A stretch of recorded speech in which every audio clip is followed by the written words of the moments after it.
It's raining, it's pouring, the old man is snoring. He went to bed and bumped his head and didn't get up in the morning. You remember that one? I do. Originally published in 1912 in the nursery rhyme collection, The Little Mother Goose. Who wrote it? Who knows? With so many of these nursery rhymes, we just don't know. We don't know how long it had been passed around before it made it into print either. A lot of mystery ahead today. Ever think about what that rhyme is really saying? We have a pretty good idea with this one because if you really think about it, pretty straightforward. The old man is dead. He's old, he had a head wound, and he doesn't wake up. What a fun rhyme for children to memorize. So many classic nursery rhymes that I definitely grew up with are pretty damn dark. And if you grew up in the US or the UK or a Commonwealth nation like Canada, Australia, New Zealand, etc., you also probably grew up with them. In the world of entertainment, including children's literature, taking things associated with purity, happiness, and joy and warping and twisting them into something more sinister, often for humor, is sometimes referred to as subverted innocence. It's been a popular trope in entertainment for a long time, and it still is. Think about Tom and Jerry, Ren and Stimpy, South Park, Family Guy, so many other comedic cartoons full of violence and depravity, right? Marketed to the young for the most part. And some of the darkness in nursery rhymes can perhaps be explained by this concept, but not all of it. Most of today's classic Western nursery rhymes come from medieval England. They're often dark and bloody. Of course they are. Medieval England was often dark and bloody. Lots of heads were getting lopped off, a lot of people getting burned at the stake. And talking about the monarchy responsible for a lot of this darkness and violence was a great way to meet a violent end yourself. But it's so hard not to talk about tragedies and atrocities occurring around us, isn't it? It's so hard not to critique and gossip whoever's in charge. Always has been. The more depraved and salacious the tale, the harder it is to not share it. One way medieval, almost always illiterate peasants did share dark stories, critiquing their cruel masters, is thought to have been through nursery rhymes. And that explains the origins of some nursery rhymes, but not all of them. Sometimes nursery rhyme associations with actual historical figures and tragedy, just a product of imaginative folklorists and conspiracists who wanted to be there to be fire where they saw smoke. Today, we're going to try and figure out which popular rhymes truly have dark origins and which ones are just, well, fucking weird. With their catchy rhymes and syncopation, not to mention talking animals and fantastical events, these are the kind of stories that have really stuck with many of us. I predict a fair amount of, oh yeah, I remember that one. On today's, I'm sorry, what was that? Oh shit, that is dark. Nursery rhyme, folklore, I'm so glad I live in an age of comparatively few people getting their heads cut off and being burnt alive edition of Timesuck. This is Michael McDonald, and you're listening to Timesuck. You're listening to Timesuck.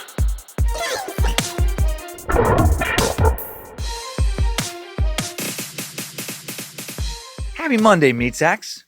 Welcome back to the Cult of the Curious. Hope your Halloween was fantastic. Thanks to those of you who popped into the Scared to Death live show we did. Oh man, True Tales of Hallows Eve horror, so fun. I was really happy with that. I'm Dan Cummins, Master Sucker, Suck Nasty, fucked up nursery rhyme historian, archivist, and you are listening to Timesuck. Hail Nimrod, hail Lucifina, praise Bojangles, and put a little extra sing-song in our hearts today, Triple M.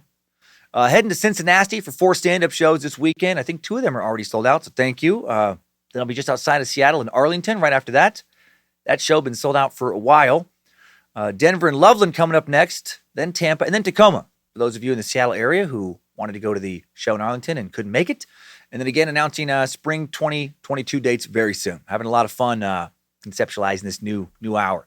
Important announcement about this year's Bad Magic Giving Tree. This year marks the 3rd annual Bad Magic Giving Tree. Over the last 3 years, we've taken what would be the December Bad Magic donation for a charity and given it back to members of our Bad Magic family.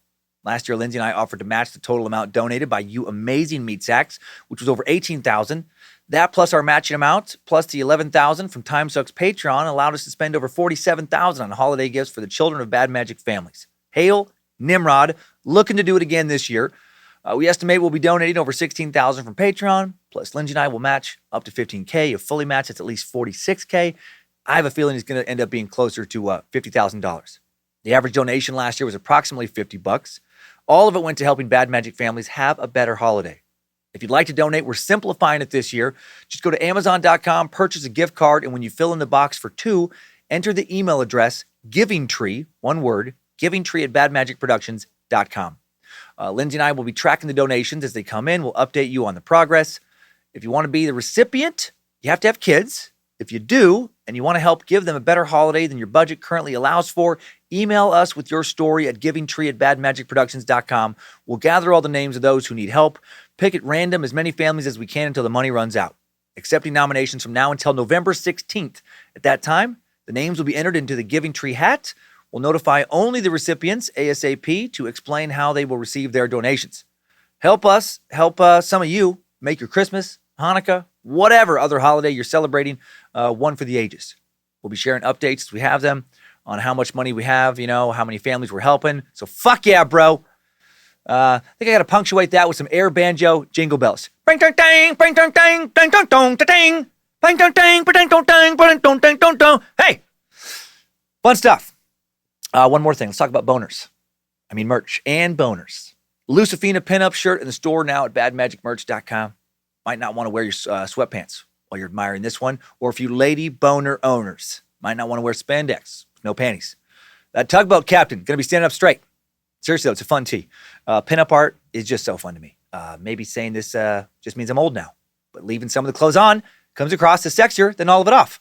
It's a mystery, mischievousness with those pinup models. And that's it. Enough announcements, meat sacks. Hickory dickory dock, it's dark nursery rhyme o'clock. Don't be a cock. Playboy, bok bok. Let's dive into a lot of learning mixed with a little bit of shock.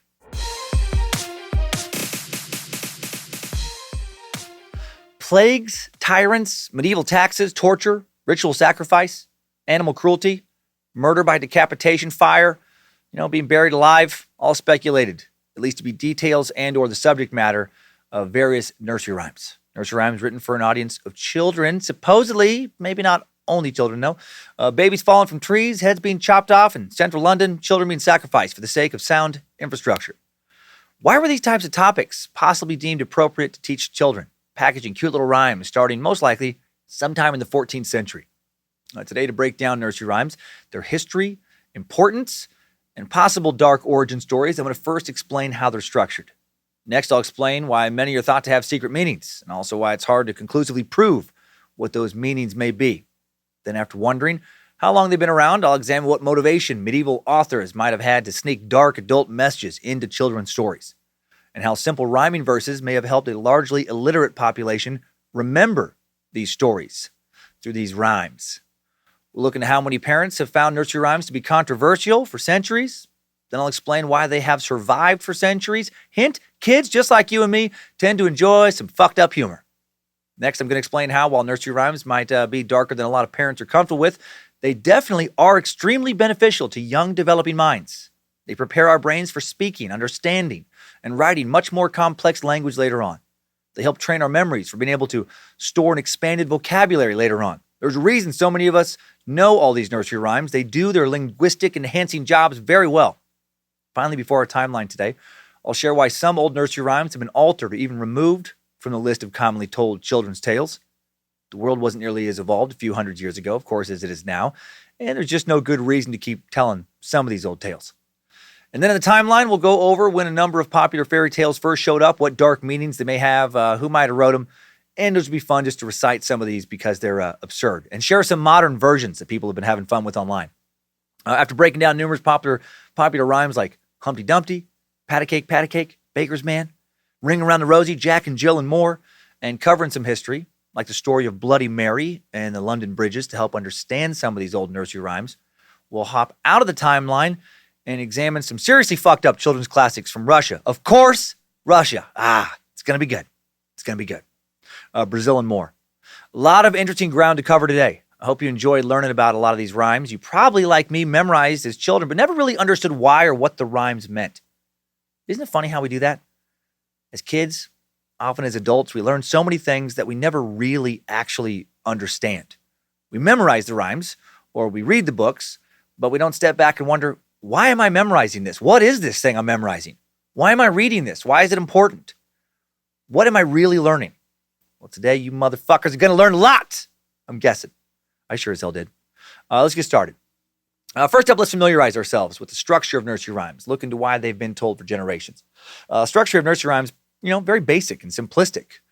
And they've been told for generations because toddlers have been really fucking stupid for a long time. Stupid fucking babies! Gosh dang, that's not accurate. Not entirely. Nursery rhymes are essentially a small but popular subgenre of children's literature. They're one of several ways to tell a kid's story, similar to fables, fairy tales, myths, tall tales, folk tales, legends. Nursery rhyme is defined as a short traditional verse or song for children like Humpty Dumpty or Hickory Dickory Dock. Nursery rhymes typically have a simple structure, often only a verse or two in length, sometimes, very short. They tend to combine elements from fables, as I said, myths and legends, as well as subject matter ranging from fantasy to harsh reality.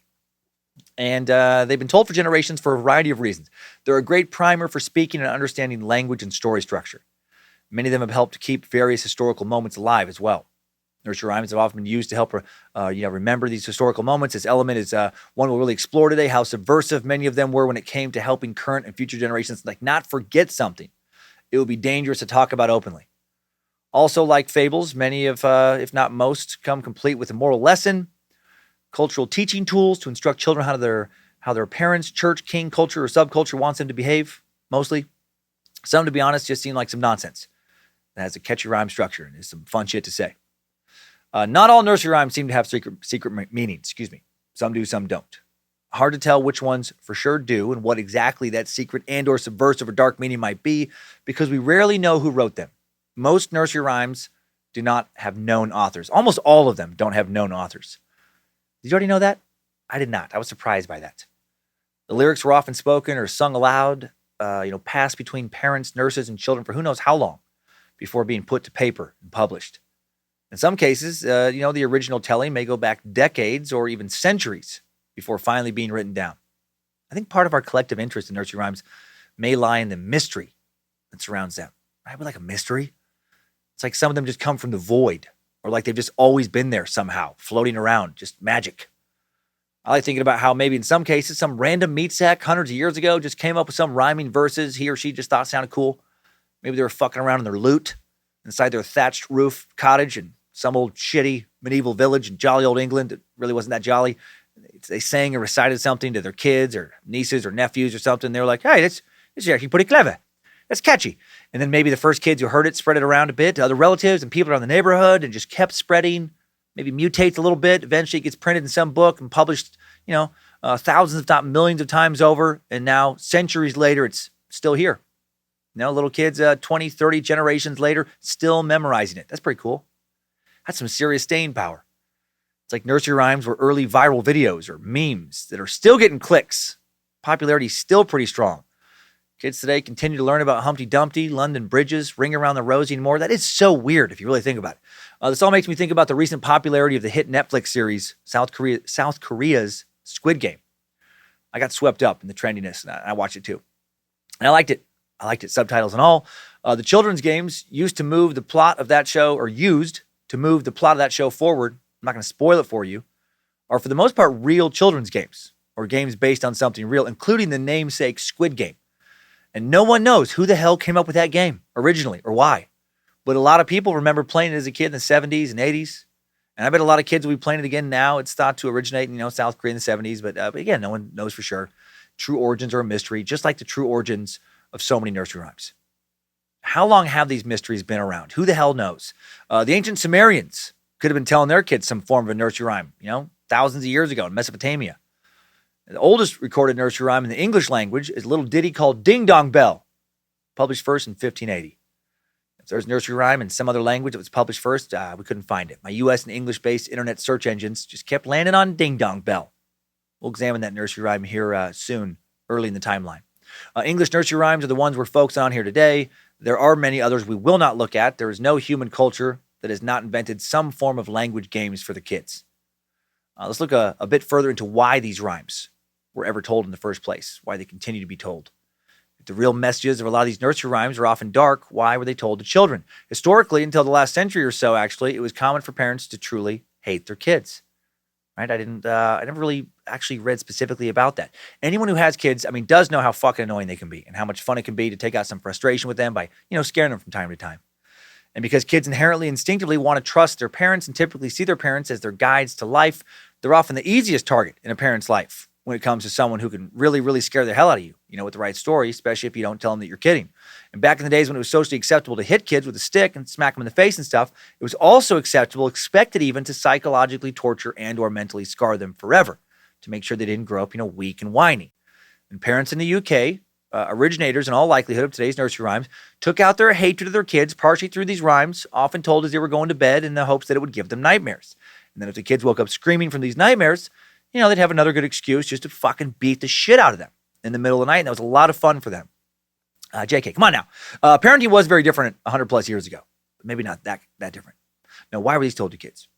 One reason is remembrance that I touched on already. Certain somewhat dark messages were sometimes snuck into nursery rhymes to help, people remember tragic moments from the past. Kind of like how the phrase never forget keeps the memory of the 9/11 terrorist attacks of 2001 alive in the minds of many Americans. Certain rhymes kept other moments, often tragic, alive in the minds of various generations of medieval people living in the UK. Also, they had to be sneaky when trying to teach future kids about the taboo actions of, some ruler or whatever during the days when royalty reigned supreme in Europe. Openly poking fun at the king or queen was not a good way to stay alive and well.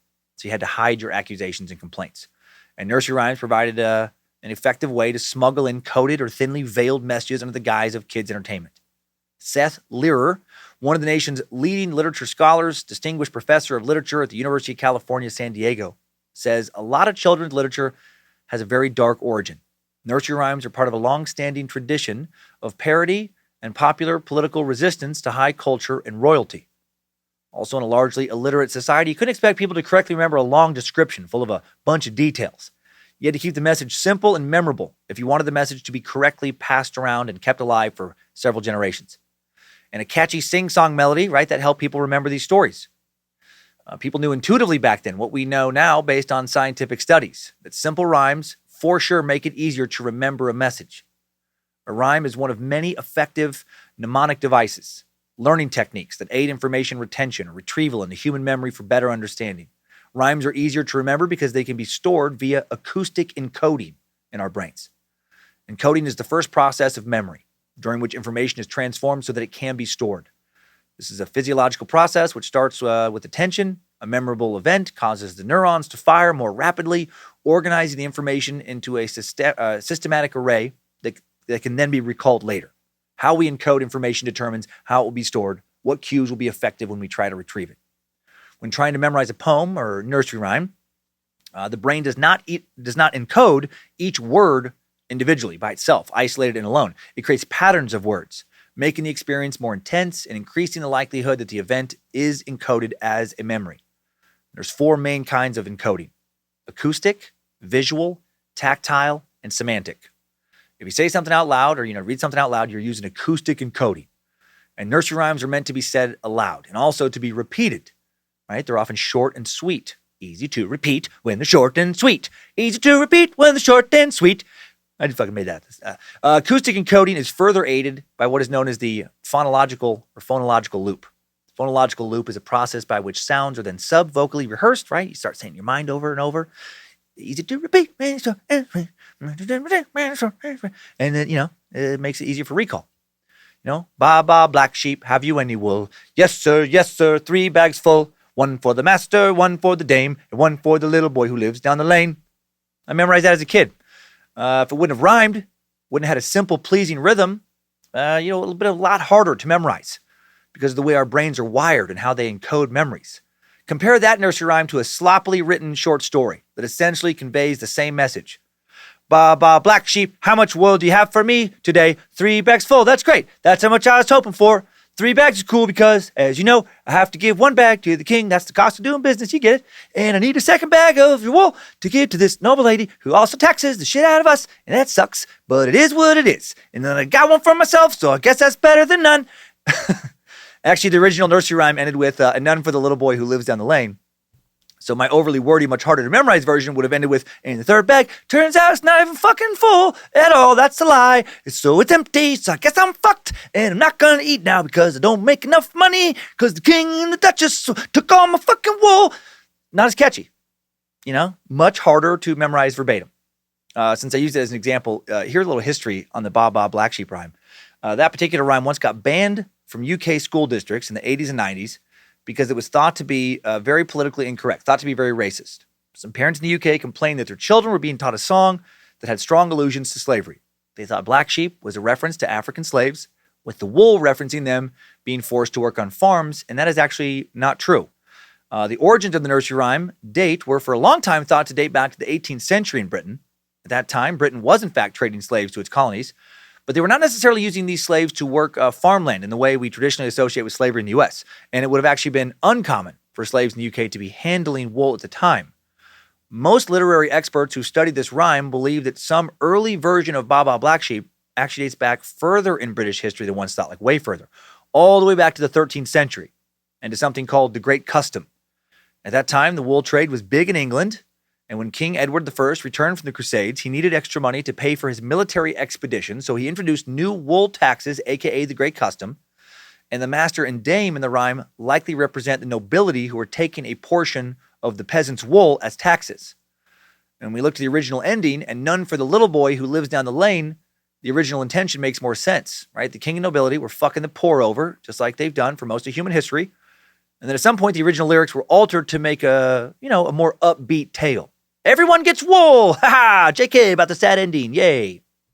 That nursery rhyme, like so many others, was originally a sneaky way for illiterate peasants to talk shit about the king and other nobility who were taxing them unfairly.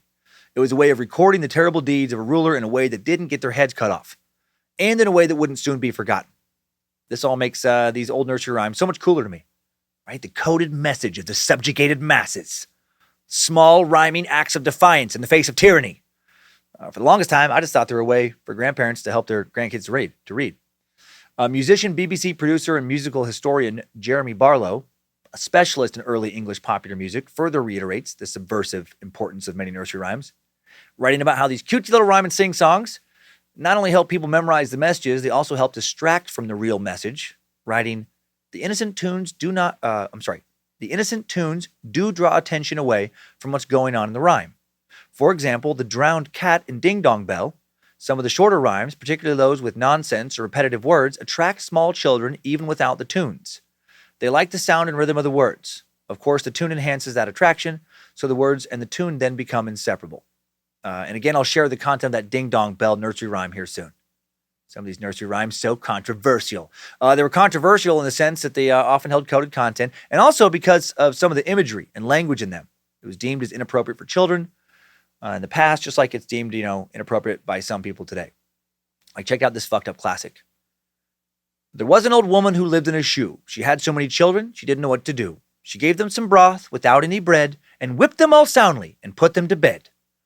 No one knows for sure what the hell this weird rhyme is about.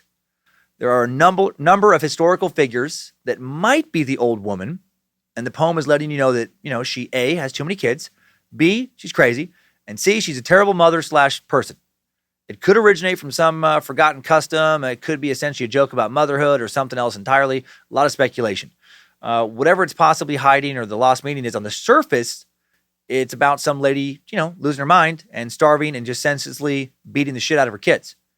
And just like some parents have a problem reading that kind of story to their kids today, it's also outraged parents during other points in history. Rhymes like this definitely outraged many Victorians in the 19th century. So much so, in fact, that a bunch of them founded the British Society for Nursery Rhyme Reform. And they took great pains to clean up the lyrics they thought went too far, which was a lot of them. According to Random House's Max Minkler, as late as 1941, the Society was condemning roughly 100 of the most common nursery rhymes for harboring unsavory elements, including Humpty Dumpty and Three Blind Mice, both of which we'll discuss later. The long list of sins, Minkler notes, included referencing poverty. That's a weird thing to be upset about. Fucking Victorians.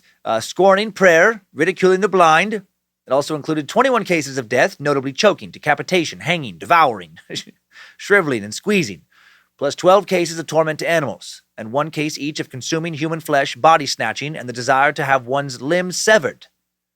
I wonder what the British Society for Nursery Rhyme Reform would have thought of the Tom and Jerry cartoons I watched growing up. The ones I watched were written and produced between 1940 and 1958 by Hanna-Barbera and MGM in the U.S. And one episode literally called Heavenly Puss. Fuck yeah, bro. Hail Josephina. Not that kind of puss, actually. In this episode, after being crushed to death by a piano to start the cartoon, Tom's spirit needs to get past a security guard in heaven who decides if a dead cat can go to heaven or not. Before Tom's turn comes, the guard is distracted by a squishy, wet pouch hopping its way towards him. I remember this cartoon. As the rope unties, 3 little kittens pop their heads out, purr, and rush towards heaven. And then the guard shakes his head and says, "What some people won't do." Yay! Someone put 3 kittens in a sack and threw them in the fucking river to drown. Comedy! Who the fuck wrote that cartoon? Ed Kemper? Mother, look at the comedy I made. First I killed some kittens, Mother, then I wrote a comedy about it. And another super funny comedy for kids called Year of the Mouse. Thomas fucking had it with Jerry's pranks. And at gunpoint, he makes Jerry and a mouse buddy of his climb into a bottle and he traps them inside. And then he booby traps the bottle in such a way that if they try to get out of it, a gun's going to blow their fucking brains out. And then Tom, super pleased himself, has a great nap. The end. There is a very similar scenario presented in the movie Saw 2, the old Magnum eye hole scene. The Tom and Jerry version is comedy. The Saw version is horror. I feel like a lot of nursery rhymes prep me for my love of Tom and Jerry and similar cartoons, which then prep me for, love of horror movies later. No hidden messages or morality tales in Tom and Jerry, though, just pure violence, which numerous parents have objected to over the years. And certain Tom and Jerry cartoons have been pulled off of this platform or that over the years for being too violent. So why were many of these nursery rhymes dark? Because dark subject matter made them popular with kids because kids, like a lot of adults, often find dark, taboo shit funny. And why is that? Why do kids like me at one time, find, say, the cartoonish violence of a lot of nursery rhymes to be very humorous? Why do I still love it? Let's get into some comedic theory. This is a little detour I loved going down in the research this week. Allow me to do the one thing you're not supposed to do with humor, and that is analyze it. Get ready for a peek behind the curtain to see how some of the comedy sausage is made. Numerous studies have actually shown that kids overall perceive violent cartoons to be funnier than non-violent ones. And why? The simple answer is, well, because it's wrong. In 2010, in the journey Psychological Science, A. Peter McGraw and Caleb Warren, both then at the University of Colorado Boulder, proposed a theory for humor they call benign violation. And this is a pretty commonly accepted explanation of most humor now. Let's apply this only to dark, violent humor, since this is a suck about dark nursery rhymes, not about humor in general. This theory comes out of an earlier theory known as the theory of incongruity. That theory is that laughter is caused by the perception of something that is incongruous, meaning it violates our, expectations, our mental patterns. A simple definition for this is laughter is a function of anticipating a different outcome than what was expected. Adding to this is the new benign violation theory, adding to this in the new benign violation theory is, of course, a violation. In this more modern humor theory, laughter results when a person simultaneously recognizes both that an ethical, social, or physical norm has been violated, what they thought was going to happen did not happen, and what happened was inappropriate, and this violation is not very offensive, reprehensible, or upsetting. It's benign. Tom and Jerry, or the characters of an old nursery rhyme, doing something against the norm and fucked up is funny because they're not real people, right? It's fiction. It's ultimately harmless. Jack and Jill, they can get fucked up on the hill. And it's like you don't really care about them because they're cartoons. Jerry the mouse with a gun to his head pleading for his life, he's not a real creature. He's not alive. Hurting the cartoon mouse is a benign violation. Benign, because it's not real. Violation because it goes against a cultural norm to threaten to kill somebody just because you want him to stop pranking you so you can get a nap. A kid might find Old Mother Hubbard, that nursery rhyme funny because those pretend kids, they don't deserve to be fed less food. They don't deserve to be beaten simply because their mom is exhausted, and they're also not real. Hopefully that same kid would not laugh if their parent told them that their aunt had been arrested for starving and actually beating the shit out of their cousins. Because that violation would not be benign. That would be real and tragic. Okay, some people, though, they won't even laugh at the Tom and Jerry nursery rhyme stuff. That violation to them is not benign. Humor, of course, is subjective, and some people truly don't seem to have much of a sense of humor. How much you like to laugh or are wired to laugh, it varies a lot from meat sack to meat sack. The meat sacks who do not laugh at even cartoon violence, so are they just better people than those of us who enjoy a fucked up joke? Those of us who think, what is big deal? I just like to wrestle. Nope, they are not. But they might be dumber. Not JK in here. Get ready to feel superior, meat sacks. According to numerous studies, including a pretty recent 2017 study, people who appreciate taboo jokes and other forms of black humor, gallows humor, show higher levels of intelligence than people who do not. Showbiz! Take off the dunce cap and lap up that peanut butter, Bearcat! Fuck yeah! To all the people who've ever told me over the years that they really only like clean comedy, or that, the best comics work clean. Dark and dirty comedy is, it's cheap and basically cheating and easier to do. You silly cunts can all go suck a bag of dicks. Choke and die. Or, you can just enjoy the kind of comedy you like, and I'll keep doing what I do. Hail Nimrod.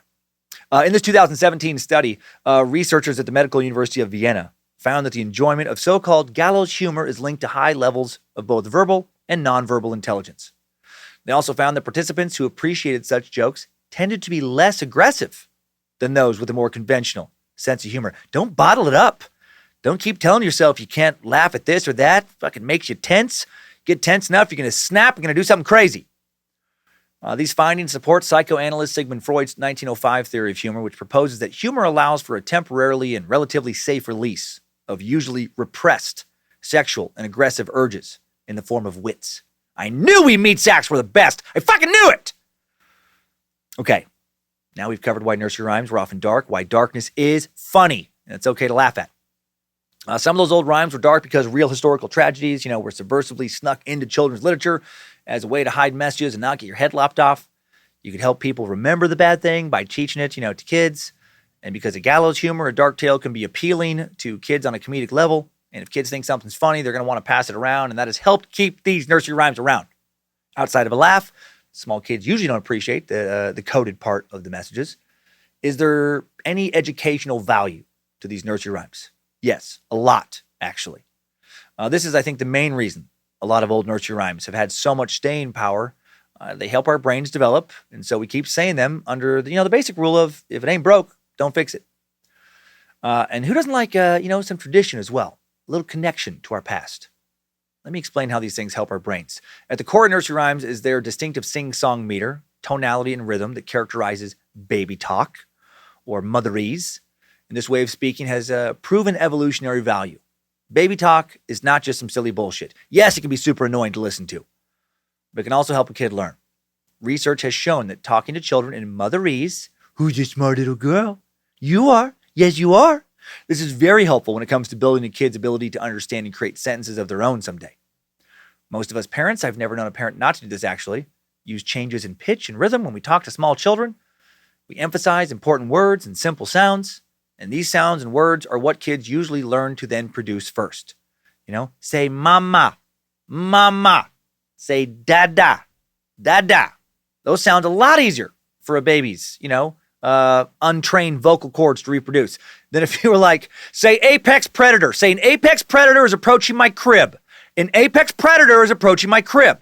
Say there's a fire in the nursery. Oh God, there's a fire in the nursery. Come on, you stupid fucking baby. I'm trying to prepare you for the real world.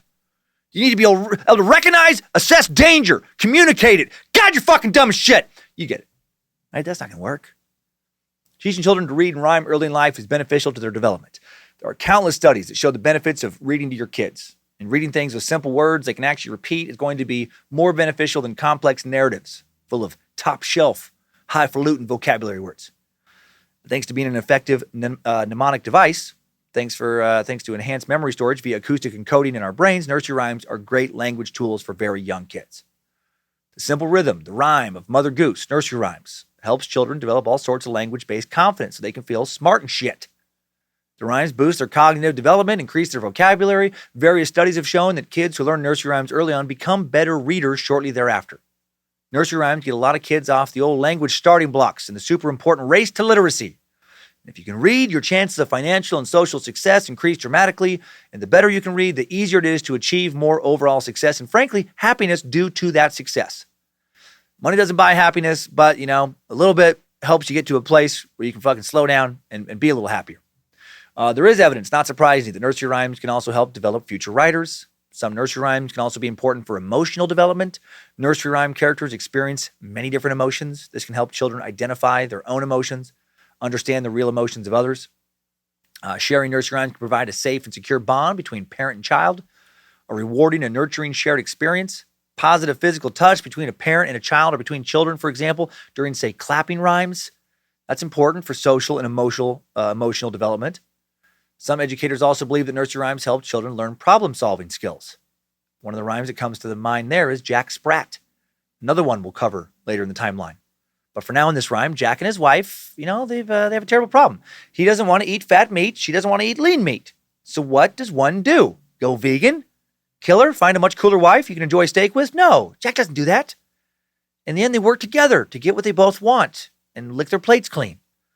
There's also evidence that, some nursery rhymes help develop empathy. Research has shown that empathy is not simply inborn, at least not entirely. Some are born with more of it than others. As long as you're born with at least a little of it, and most if not all, meat sacks are, you can be taught to expand your empathy. It's thought largely to be a learned behavior. And some simple rhymes are able to get kids to care about the characters in them and empathize with what they're going through. Beyond empathy, the simple structure of these songs also helps youngsters begin to process, communicate information, training their brains to be able to handle more complex processing, communicating later in life. Some educators even go as far as saying that nursery rhymes help prep young minds for what's known as academic writing, a type of writing that includes book reports, research papers, and more. And then those skills can be applied, out in the real world for various jobs. How? Well, throughout a person's life, many of us who memorize these nursery rhymes never fully forget them and their simple ideas and linking these ideas as a structure. For example, let's look at the structure of the tale about Mary and her stupid little lamb. It's just kidding. It's a nice lamb. Here are the words.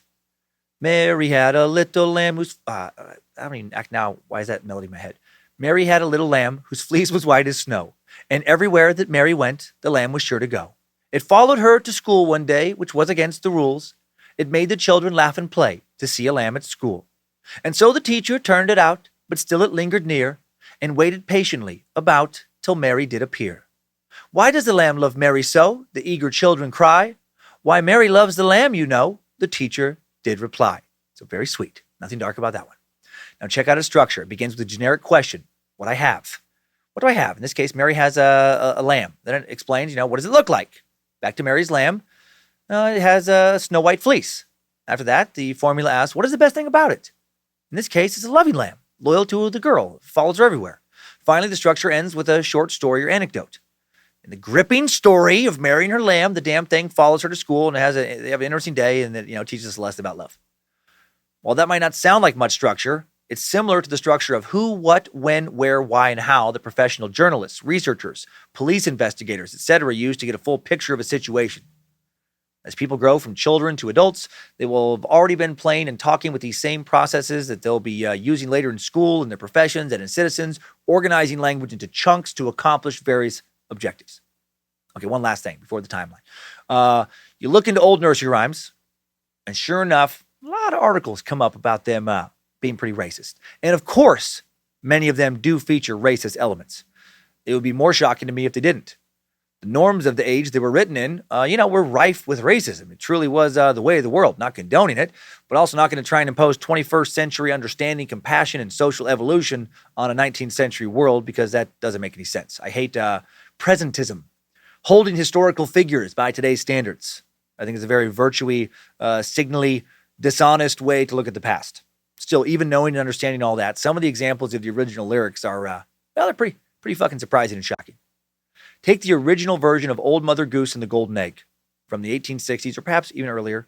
Mother Goose stories were being printed in some form at least as far back as 1695. It contains the lines, Jack sold his gold egg to a rogue of a Jew who cheated him out of the half of his due. Yikes! Just a bit uncomfortable there. In this version, the Jewish character goes on to steal and murder the goose, resolving at once his pockets to fill. Why does he do that? Because he's Jewish, I guess. No other details are given about him. He's greedy, not afraid to swindle you out of your money. That was obviously a very anti-Semitic stereotype that exists, unfortunately, to this day. Obviously not a good look, not a good stereotype to push. I'm guessing Hitler was pretty familiar with this nursery rhyme.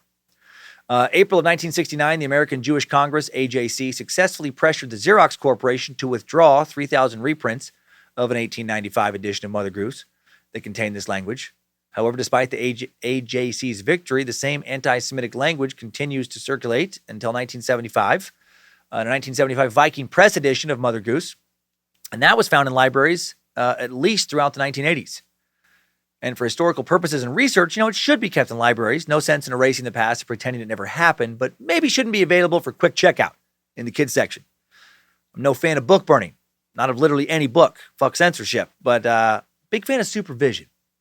Just like young kids shouldn't be checking out hardcore porn or books on how to, turn household chemicals into explosives, maybe they should not be casually checking out old racist rags either. Another shockingly racist old nursery rhyme is Five Little Monkeys. 5 little monkeys jumping on the bed. One fell off and bumped his head. Mama called the doctor, and the doctor said, no more monkeys jumping on the bed. And it goes into 4 monkeys, and then 3, and 2, 1, you get it. With 1 left, the last line changes to put those monkeys right to bed. Originally, eek, the N-word used where the word monkey now lies. So that's a real bad look. In a Reader's Digest article on racism and nursery rhymes, author Aisa Nefertari Ulen argues that subbing in the word monkeys not only fails to redress the wrongs of the original language, it's also traumatizing in a different, though related way. In the end, using the word monkeys doesn't eliminate racism from the nursery rhyme, it simply reestablishes it. And that's a fair point. Unfortunately, long history of racial overtones with the word monkey. Philip Nell, an English professor at Kansas State University, author of Was the Cat in the Hat Black? The Hidden Racism of Children's Literature and the Need for Diverse Books, explains that saying children's literature and culture helped promote the lie of black oh man, this is the word again that I read. I'm like, yeah, animality. Then pronounce it, I'm like, I don't know. It's animal with ity at the end. Animality by presenting African Americans as apes or monkeys, either via racist caricature or via monkey characters who behaved like they imagined African Americans behaved. And there are certainly many other examples of nursery rhyme racism, like eeny, meeny, miny, mo. You probably know how that one starts, right? Eeny, meeny, miny, mo. Catch a tiger by the toe. If it hollers, screams, one of the two. If it hollers, let him go. Eeny, meeny, miny, mo. Well, used to have the N-word in place of, tiger. So, yeah, yikes. Hopefully that was not the version Grandma or Grandpa was reading to you. Thankfully, morality has evolved quite a bit since the days of 18th and 19th century thinking. Aware that there is still plenty of room to improve. There will always be, because we're never going to be perfect, but glad we've come a long way since that kind of shit was, widely socially acceptable to say, to read in school, all that stuff. I also know that the constant change can feel frustrating at times, even when it's good. Language constantly being updated. What was once totally acceptable, suddenly inflammatory. That can be very stressful.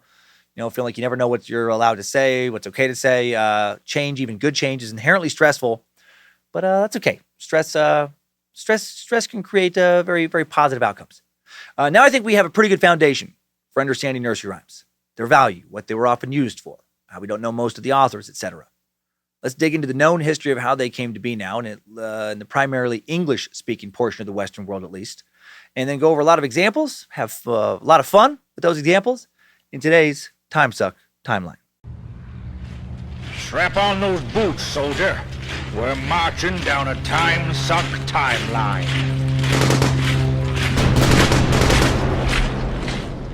Briefly stopping in the 14th century to start today's timeline. First ever nursery rhymes. What am I saying? Thought to have come from the beginning of the 14th century in England and then passed on orally. But as we previously discussed, we don't really know. Fast forwarding into the 16th century, the first recorded nursery rhyme in English is thought to date back to 1580. About the same time, Sir Francis Drake returned to England after circumnavigating the world. I thought these things would have dated to back before the discovery of the New World. And again, they did orally. But parents weren't apparently pulling out a book of nursery rhymes and reading to the kids quite yet. That 1580 nursery rhyme is the Ding Dong Bell I mentioned earlier. And it was recorded by John Lange, who was an organist at Winchester Cathedral. That doesn't mean he wrote it. Doesn't mean he came up with it. Probably didn't. Just put it to paper. The original version went like this. Jackie boy, ho boy news, the cat is in the well. Let it ring now for her knell, ding dong bell. In this earliest version, the unfortunate cat does not make it out of the well, and the bells are its death knell. Like how a lot of the first recorded songs don't compare well with recent hits, and how a lot of the first filmed movies don't compare well with recent movies, despite what critics say. They're fucking utterly unwatchable unless you're studying them or lying to yourself about how great they are. When rhymes came out, a lot of people, they weren't that good compared to now. This Ding Dong Bell is fucking garbage. It desperately needed a rewrite. And by the early 20th century, it became a tale of morality, to not be mean to animals, and, got a little better. It went like this. Ding Dong Bell, pussy's in the well. Who put her in? Little Johnny Green. Who pulled her out? Little Tommy Stout. What a naughty boy was that, to try to drown poor pussycat, who ne'er did him any harm, but killed all the mice in the farmer's barn. Very recently, pussy was replaced by kitty, because no one under 1,000 years old is talking about a cat when they're talking about pussy anymore. And I'm guessing parents and teachers started to feel uncomfortable reciting an old poem about Johnny and Tommy pulling some pussy. The old Ding Dong Bell nursery rhyme still has educational value. It's a good way to introduce a child to Onomatopoeia, a word that sounds like its meaning. In this nursery rhyme, the lyrics and the words ding dong, when pronounced, convey, actual sounds. Just before the actual sounds of a bell. Just before the turn of the 17th century, a nursery rhyme called To Market was first published in the UK. First recorded in 1598 in A World of Words, or Most Copious, the exact dictionary in Italian and English, published by a man named John Florio. It appeared again in the 1611 edition of the book. The lyrics to this knee-slapping ditty, pretty straightforward. Let's eat some meat. Still popular. Fairly popular. This lyric video, posted in 2017, has 650,000 views. To market, to buy a fat pig. Home again, jiggity, jiggity, jig. To market, to buy a fat hog. Home again, jiggity, jiggity, jog. And then it just, to market, buy a plum cake. Home again, market's late. Gotta buy a plum bun. Home again, the market's done. Then you gotta go to the market again. You gotta gallop. You gotta get there quick to buy some meat, to put it into a pot. And then it just talks about how much it costs. It's fucking boring. That rhyme is just based on what people used to do. The traditional rural activity of going to the market or fair where, agriculture, produce would be meat, bought and sold. Compared to today, how fucking boring was life back then? People writing songs about doing some grocery shopping because that's probably the most exciting part of their week. Let's skip ahead now, just a few years to the end. These rhymes are going to get better. To the end of the first decade of the 17th century, around 1609. We haven't hit the golden age of using grim imagery to teach kids about life and language, but one of the most famous of all the nursery rhymes was published around this time. It'll be written by a man who had the perfect name for a creepy nursery rhyme composer, Thomas Ravenscroft. His name isn't all that well known, despite some pretty hefty contributions to the very language we're speaking. He would publish numerous collections of old social songs, folklore, religious tunes, nursery rhymes, and such. Ravenscroft, born around 1582 in Sussex, England, got his bachelor's in music degree at the University of Cambridge, possibly in 1605, from 1618 to 1622, music master at Christ's Hospital in Sussex, composed a lot of music. Ravenscroft's 3 secular songbooks, Pamelia, released in 1609, Deuteromelia, also released in 1609, and Melissa Mata, published in 1611, the first collections in English to include any significant material of popular or traditional origin, non-religious stuff. Pamelia was the first anthology of its kind, containing what are called catches or rounds. Catches are designed to be sung by 3 or more unaccompanied male voices. Very popular in the 17th and 18th centuries in England, back when people loved music of a kind that if I had to listen to enough of, I might drown myself in a river and hope that if there was an afterlife, none of the assholes up there are still singing catches. Catches are indefinitely repeatable pieces in which all voices begin the same melody on the same pitch but enter at different time intervals. The Christmas Carol type stuff. If we were to look at these songbooks like Ravenscroft's albums, the biggest hit came from his second album, Deuteromelia, also known as the second part of music's melody, and the immortal tune, not the title track, but an upbeat ditty you've probably heard of called Three Blind Mice. Ravenscroft had a hit. Makes sense that he did. He was among the first to intentionally write to please a middle-class layperson, and not just the educated elite. He wasn't playing to the critics. He was playing to the people. This style of writing to regular folks would stick around. Yeah, it's pretty popular still today. Really help change the world, despite complaints from the powdered wig crowd.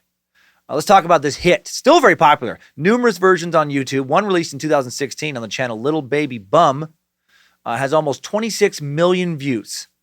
A bunch of other videos have views in the millions. Here's one with original lyrics. Not as popular because this video is not animated, and they didn't cue it up. All the recently popular versions I found have subbed out the line about them getting their tails cut off. So here we go. Just a classic version. 3 blind mice. 3 blind mice. See how they run. See how they run. They all run after the farmer's wife who cut off their tails with a carving knife. Did you ever see such a sight in your life as 3 blind mice? It's weird how familiar all these are. Heard them so many times as a kid, I guess. A lot of modern complaints about this. Why are their tails getting cut off?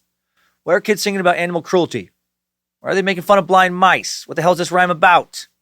Well, you're not going to want to hear this, but this particular rhyme, it's about your mom. It's about your stupid mom. She's a monster who loves to mutilate small creatures with a carving knife. Your mom makes me sick. No, but seriously, what's it about? According to some folklorists, Three Blind Mice is about Mary Tudor, a.k.a. Mary the First, a.k.a. Bloody Mary, who reigned as Queen Regent of England and Ireland from July of 1553 until her death in November of 1558. Let's get to know her a bit so we can understand what this nursery rhyme is likely about, and at least one other further down in the timeline. Mary was the star of a few popular rhymes. Almost added, there was just something about Mary, but did not. For the record, admitting I thought about it, not the same as doing it. Bloody Mary was the name given to Mary Tudor by her Protestant adversaries in honor of her forceful and pretty bloody efforts to reverse the English Reformation in favor of her preferred Catholicism. She ruled as part of the powerful Tudor dynasty in England. The Tudor royal dynasty began with King Henry VII ascending to the throne of England, Wales, and Ireland in 1485, ended with the childless death of Elizabeth I in 1603. They're historically famous for taking the country from a run-of-the-mill medieval kingdom to becoming a preeminent world power that would then quickly become one of the biggest empires the world's ever known. Before Mary, the Tudor dynasty was headed by Mary's famous daddy, King Henry VIII, himself famous for being cruel and capricious. Mary Tudor was born February 18th, 1516, at the Palace of Placentia in Greenwich, England. She was the only child of King Henry VIII and his first wife, Catherine of Aragon, to survive through childhood. She was baptized as Catholic shortly after birth, and she took that shit seriously. Tutored by her mom and scholars, she excelled in music and language. In 1525, when she was 9, her father named her Princess of Wales. The title Lady Di would later hold. And he sent her to live on the Welsh border. Frustrated by the lack of a male heir, in 1533, Henry declared his marriage to Mary's mom, Catherine, null and void, claiming that because he married his deceased brother's wife, it was kind of like incest. And then the Pope was like, wait a minute, who does this motherfucker think he is? Only I can nullify royal marriages. This is not good for business. I mean, this is not right in the eyes of God and stuff. I will not allow it.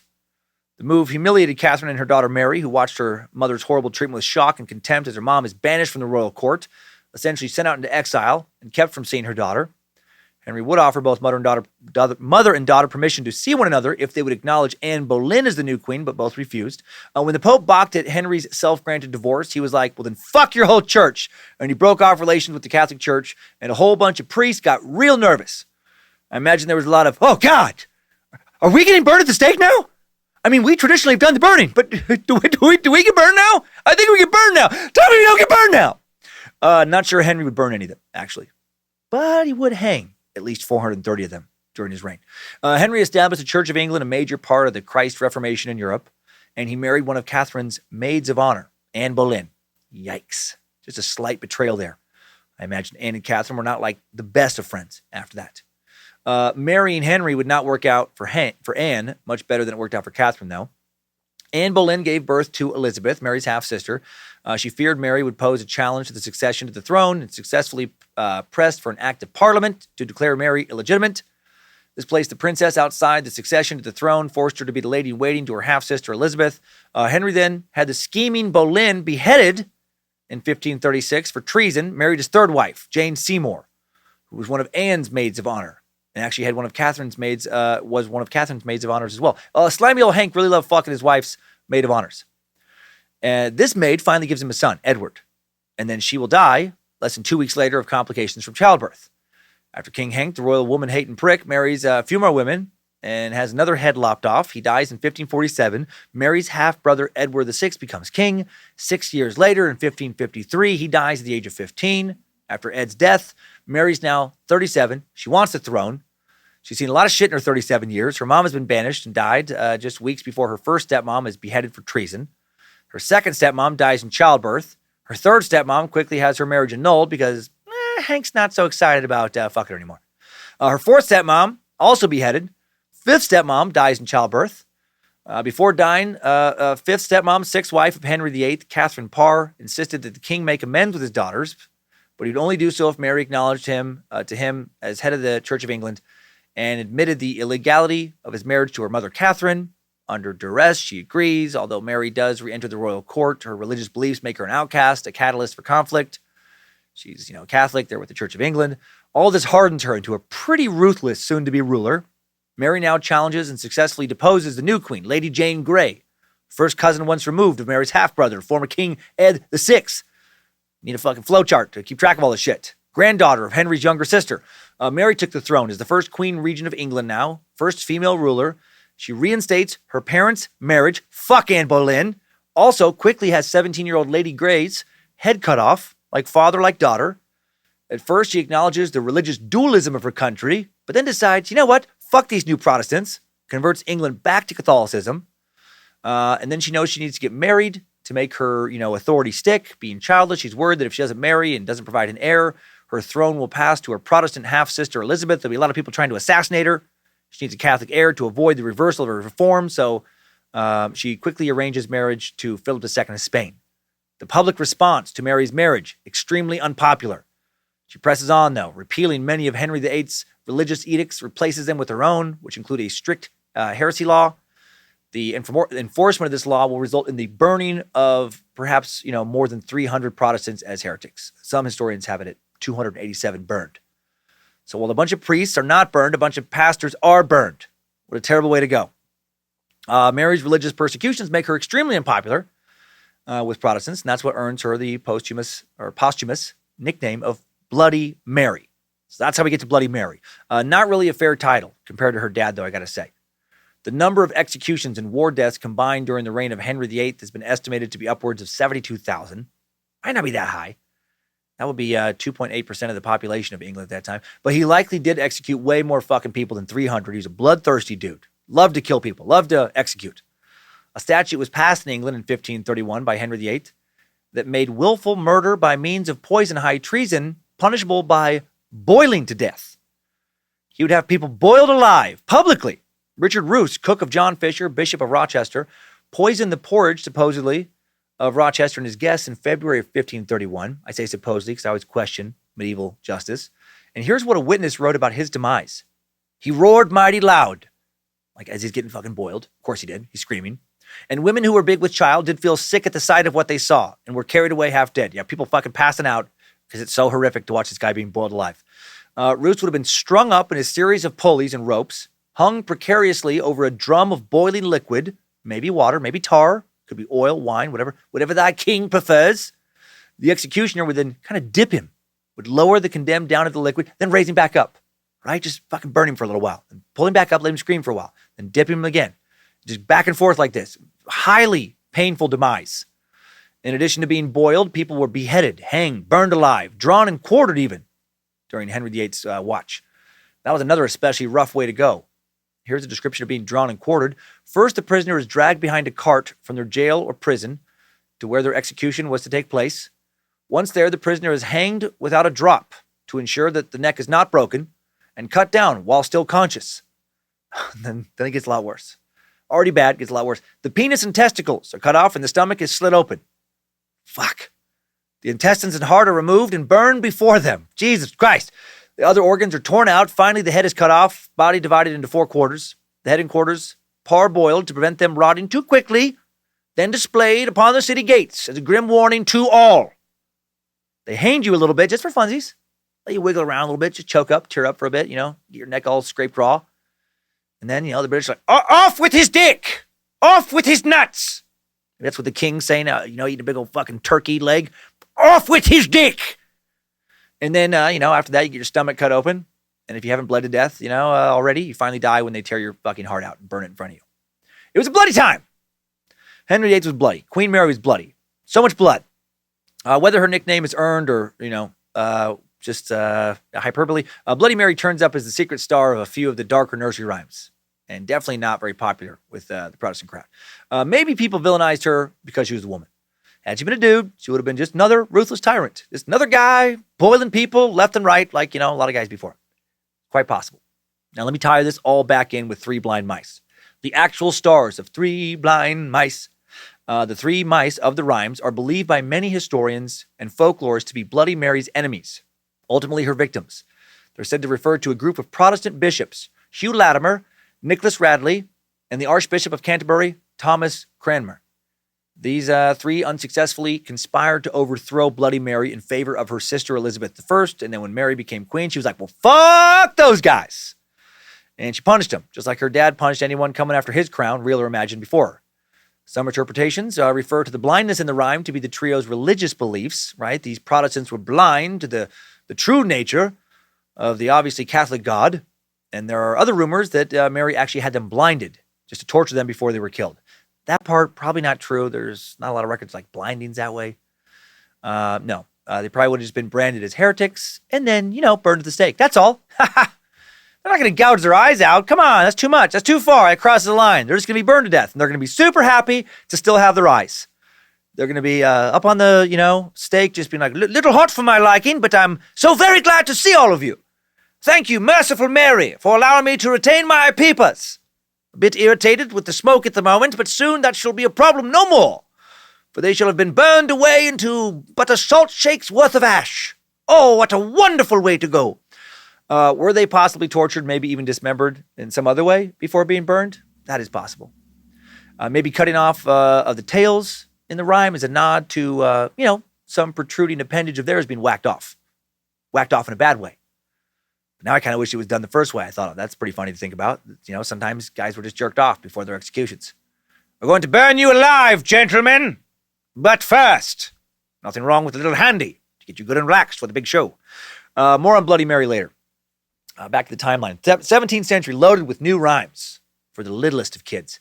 1639 marked the first appearance of that 17th century banger, Jack Spratt, right, in a collection of proverbs and songs published by John Clark. We got another morning rock block for you here. Strap on those mosh pit Doc Martens. Try not to kill anyone after this dose of pure audio adrenaline. It's so big. Yeah, that's just the tip. DJ Iceberg. Here is Jack Spratt. Jack Spratt could eat no fat, his wife could eat no lean, and so between them both you see they licked the platter clean.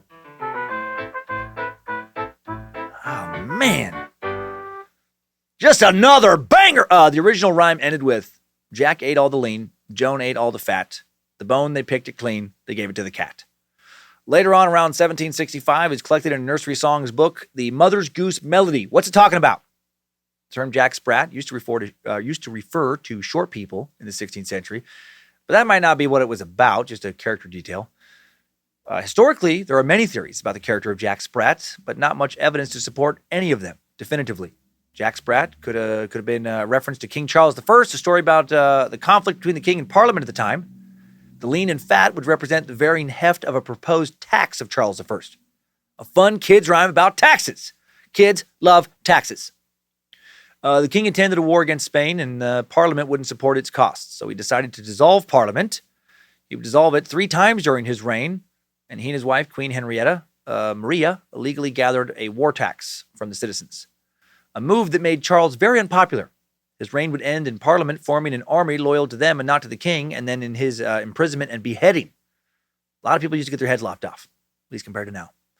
Jack Spratt could also be correlated with the Robin Hood legend and the story of King John and his brother Richard I, both characters portrayed in the famous legend. It was basically the good king, Richard the Lionheart, versus the bad king, King John the Dick. Jack Spratt thought to be the dickhead King John, or maybe Jack Spratt, none of those dudes. And the rhyme, is just a rhyme, a fun little rhyme that may double as a fable with a moral lesson. Between the 16th and 17th centuries, the rhyme was especially popular in England. The moral, thought by some to be better to go supperless than to rise in debt.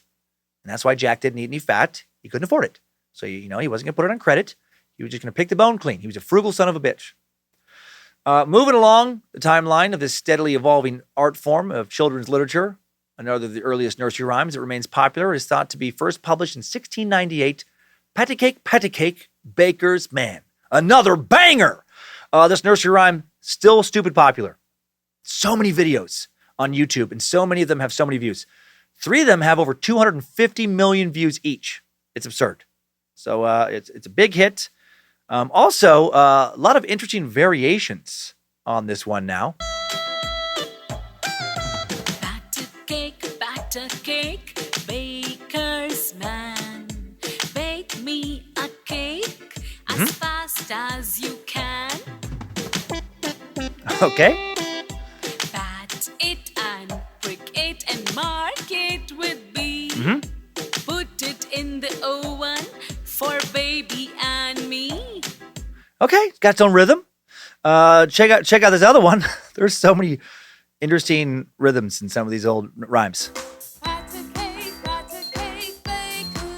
Uh-huh.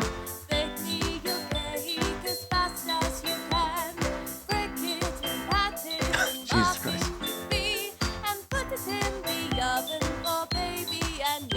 Who signed off on these?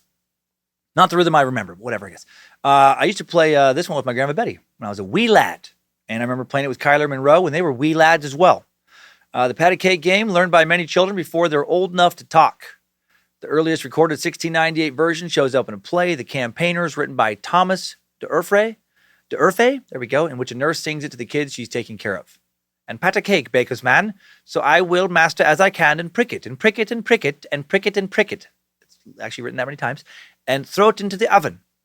It appears again much closer to its current form in Mother Goose's Melody in 1765. Who knows what it first caught on as a children's rhyme.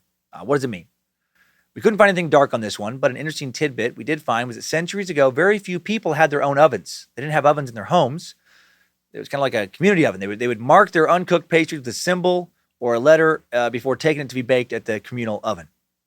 And that way, it was going to be there when you came back to get it. So that line of pat it and prick it and mark it with a B, put in the oven for baby and me, is referring to, don't anyone steal my fucking cake, bro. That's my baby's cake, bro. In 1730, the not as popular riddle rhyme, As I Was Going to St. Ives, was published for the first time in England. It's about a man with between 7 and 9 wives, plus there's a bunch of cats and kittens and sacks and shit. It's a hot mess. This guy sounds like he loves drama. It's also a mathematical riddle. Yeah, some of these old nursery rhymes would double as riddles.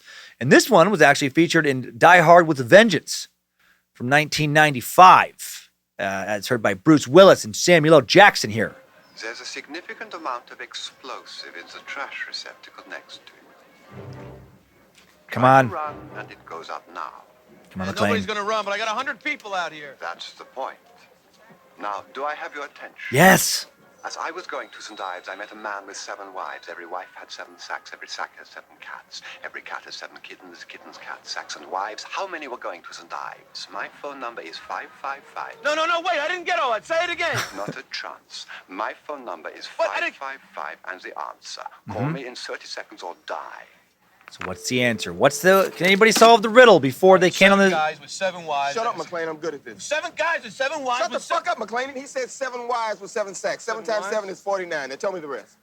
Oh, your sack with 7 Weren't sacks. you listening? 7... Yeah, I was listening to hear me fucking... Come on, guys! Besides having a bad fucking hangover for one thing. All right. 7 wives times 7, 49 with 7 cats. 7 times 49 is 343, right? What are you asking me or telling me? I'm telling you. 343 times 7 is...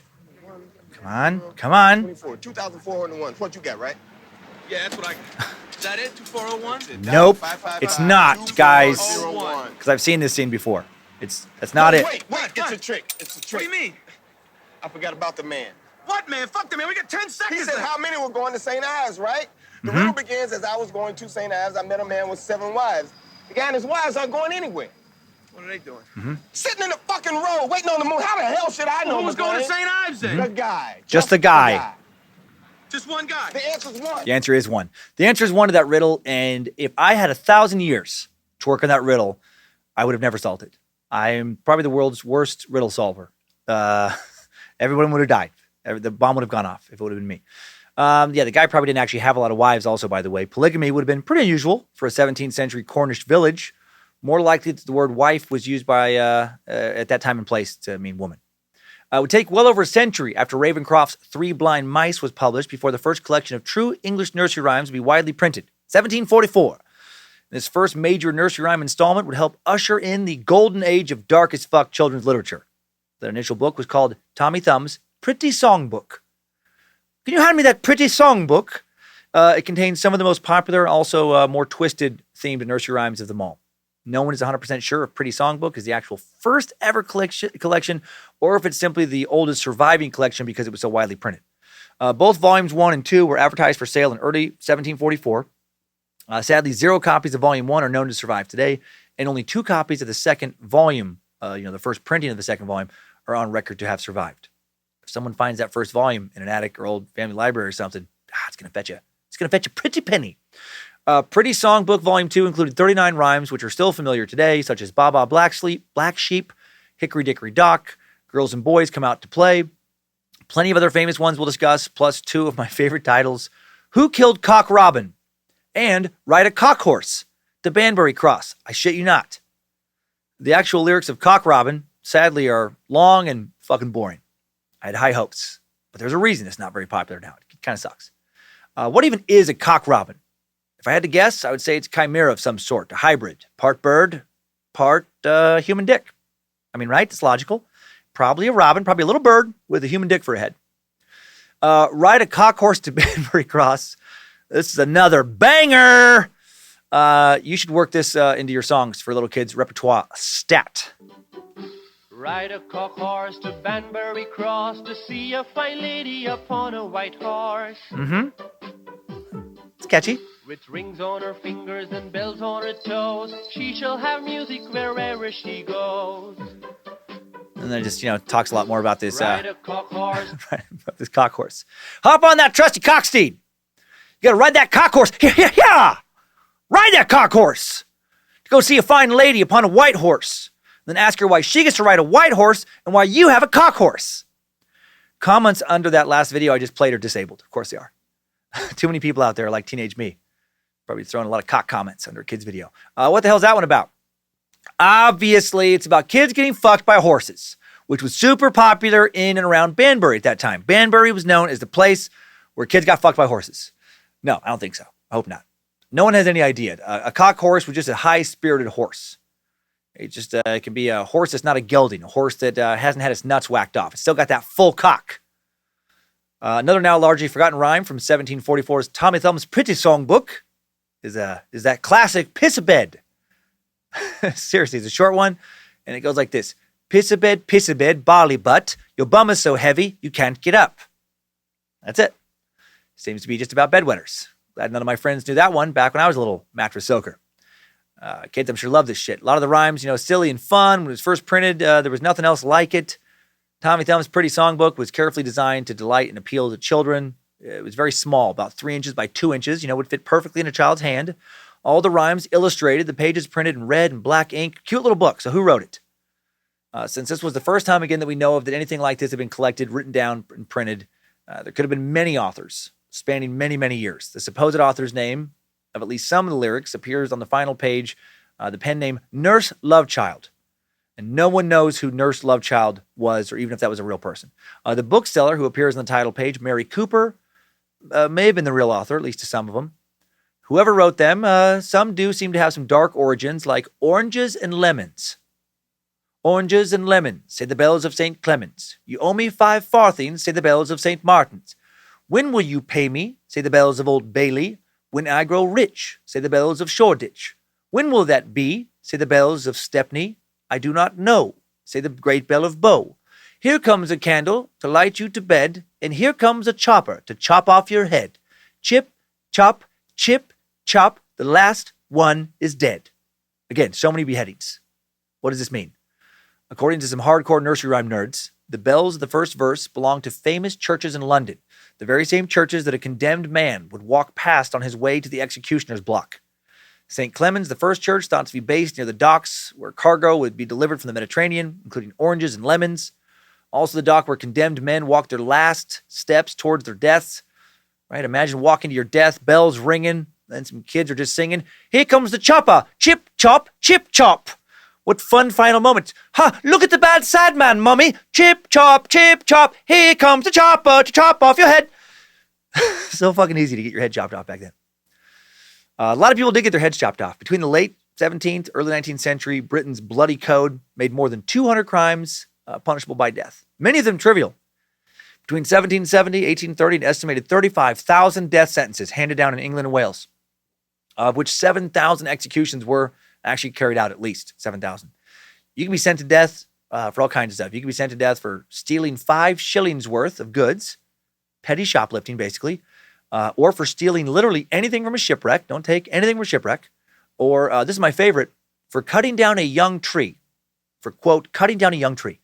Literally could be like, hanged or have your head chopped off for cutting down a young tree. Love that the age of the tree is kind of specified, but still vague. Right? Like, how confusing. "Please, sir, don't chop off my head. I have a family. I have 5 children."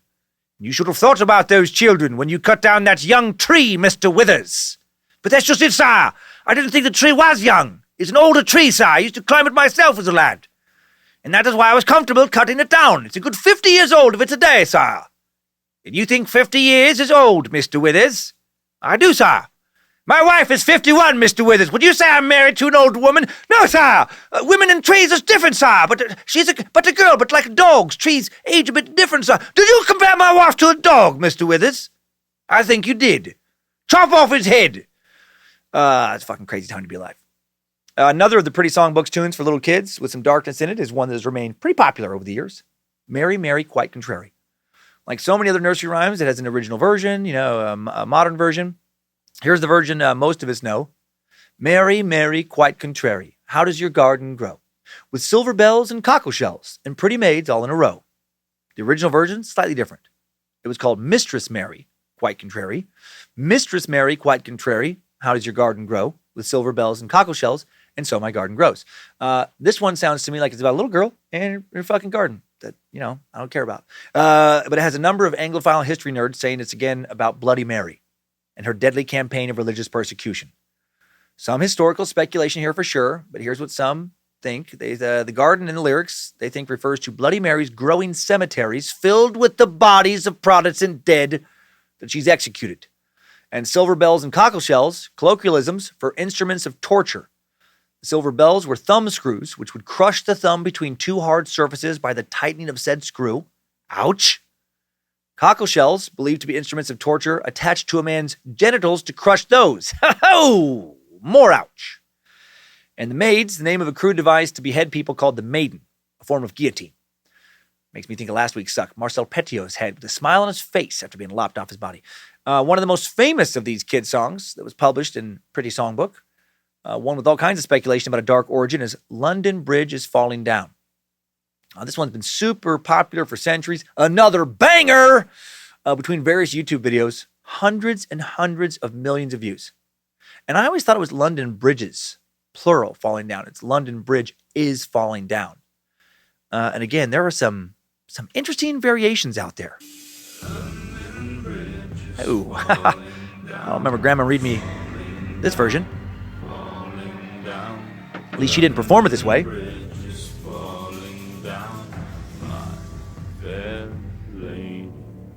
So that's a good one to play for the kids if you really want to try and up their nightmare game. Or if you really like some bagpipes, you want something a little more upbeat, you can play this.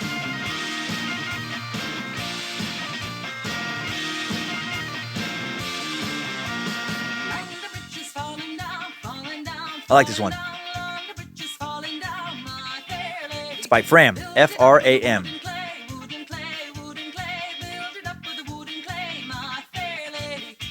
So if you want to hear it in another language, there's a bunch of options out there. Some of these are a lot of fun. This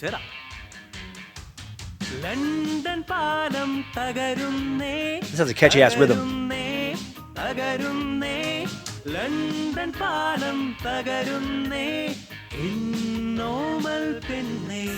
Fuck yeah, bro! The metal band Korn has a song called Chutes and Ladders that's a medley of this and so many other nursery rhymes. Too long to play here. And not that great, actually. Not one of their best songs. And don't want to get flagged for a copyright violation. Most don't bust into the second verse, which is, set a man to watch all night, watch all night, watch all night. Set a man to watch all night, my fair lady. I knew this one as a kid like so many others. Pretty sure I might have done a little Ring Around the Rosie type dance to it in the yard. There are actually several more additional lines to the rhyme. They're pretty boring. They seem to be pretty harmless. Just a long rhyme about an unstable bridge.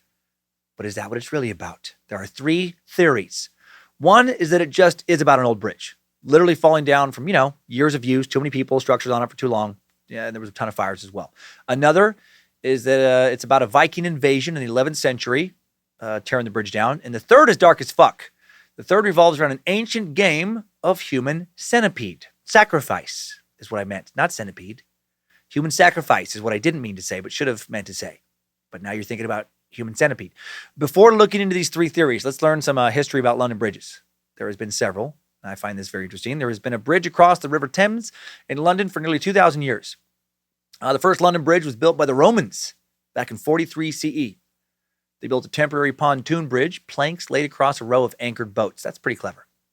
The next record of a bridge comes from 984 CE, jumping several centuries ahead, many centuries, when a report was recorded of a widow who, after the woman was accused of being a witch because someone maybe saw her push some pins into a drawn image of some dude, she was taken to London Bridge and drowned. She was tossed off and drowned. Sounds about right for back then. Doing something weird to a picture, are ye? We should probably kill you in case you be some kind of witch. That bridge was built out of wood. A couple decades later, in 1014, the Danes held London. And then some Saxons, under King Ethelred, the Unready, were joined by a band of Vikings from Norway, led by their king, Olaf, maybe better name than the Unready, to take it from them.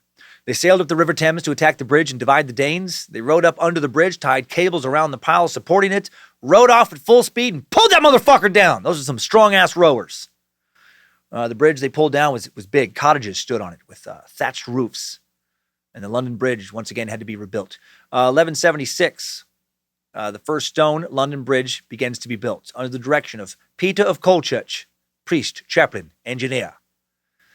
Renaissance man. It was common in these days for men of the cloth to design buildings. Monasteries were the best and often only schools. So a lot of the most educated were priests. Completed in 1209, this new London Bridge took 33 years to build, and then would last for more than 600 years. So nice work, Peter Bridge Builder. What an amazing old bridge this was. You can find illustrations online. It is incredible. Had a road upon it, 20 feet wide, about 300 yards long, supported by 20 arches with a curve to a Gothic-style point. There was a wooden drawbridge on the bridge to let ships in and keep invaders out for most of its history. Nice! Fuck you, Vikings. Fuck you, French. You can take your Burger King bullshit back to Paris. You get it. The flow of the water underneath it was used to turn water wheels below the arches, first for grinding grain and started in 1580 to pump water into the city. So you could drink some of that super clean, purified Thames water. Cool and refreshing going down, hot and angry coming out. After its completion, people and merchants were allowed to begin building houses and shops on the well-built stone bridge. Soon it was completely covered with buildings. It would be at its height populated with around 200 wooden shops and businesses. It was like an early shopping mall, but one with, people pissing and shit on the floor.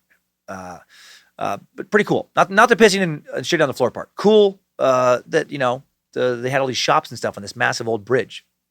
Reminds me of some bridges in Italy. Well, some people lived on the bridge as well. Then in 1212, just a few years after it was completed, disaster strikes. A crowd of people are trapped on the London Bridge between two fires. Although definitive totals can't be known, some estimate that 3,000 of the 50,000 London residents burned to death during this fire, but the bridge would have remained. A heavy percentage of people either getting their head lopped off or burning to death in this suck. Yay, history! Speaking of death, there was a stone gatehouse on the bridge, and on its roof stood poles where traitors' heads were placed. So that's fun. This practice started in 1304.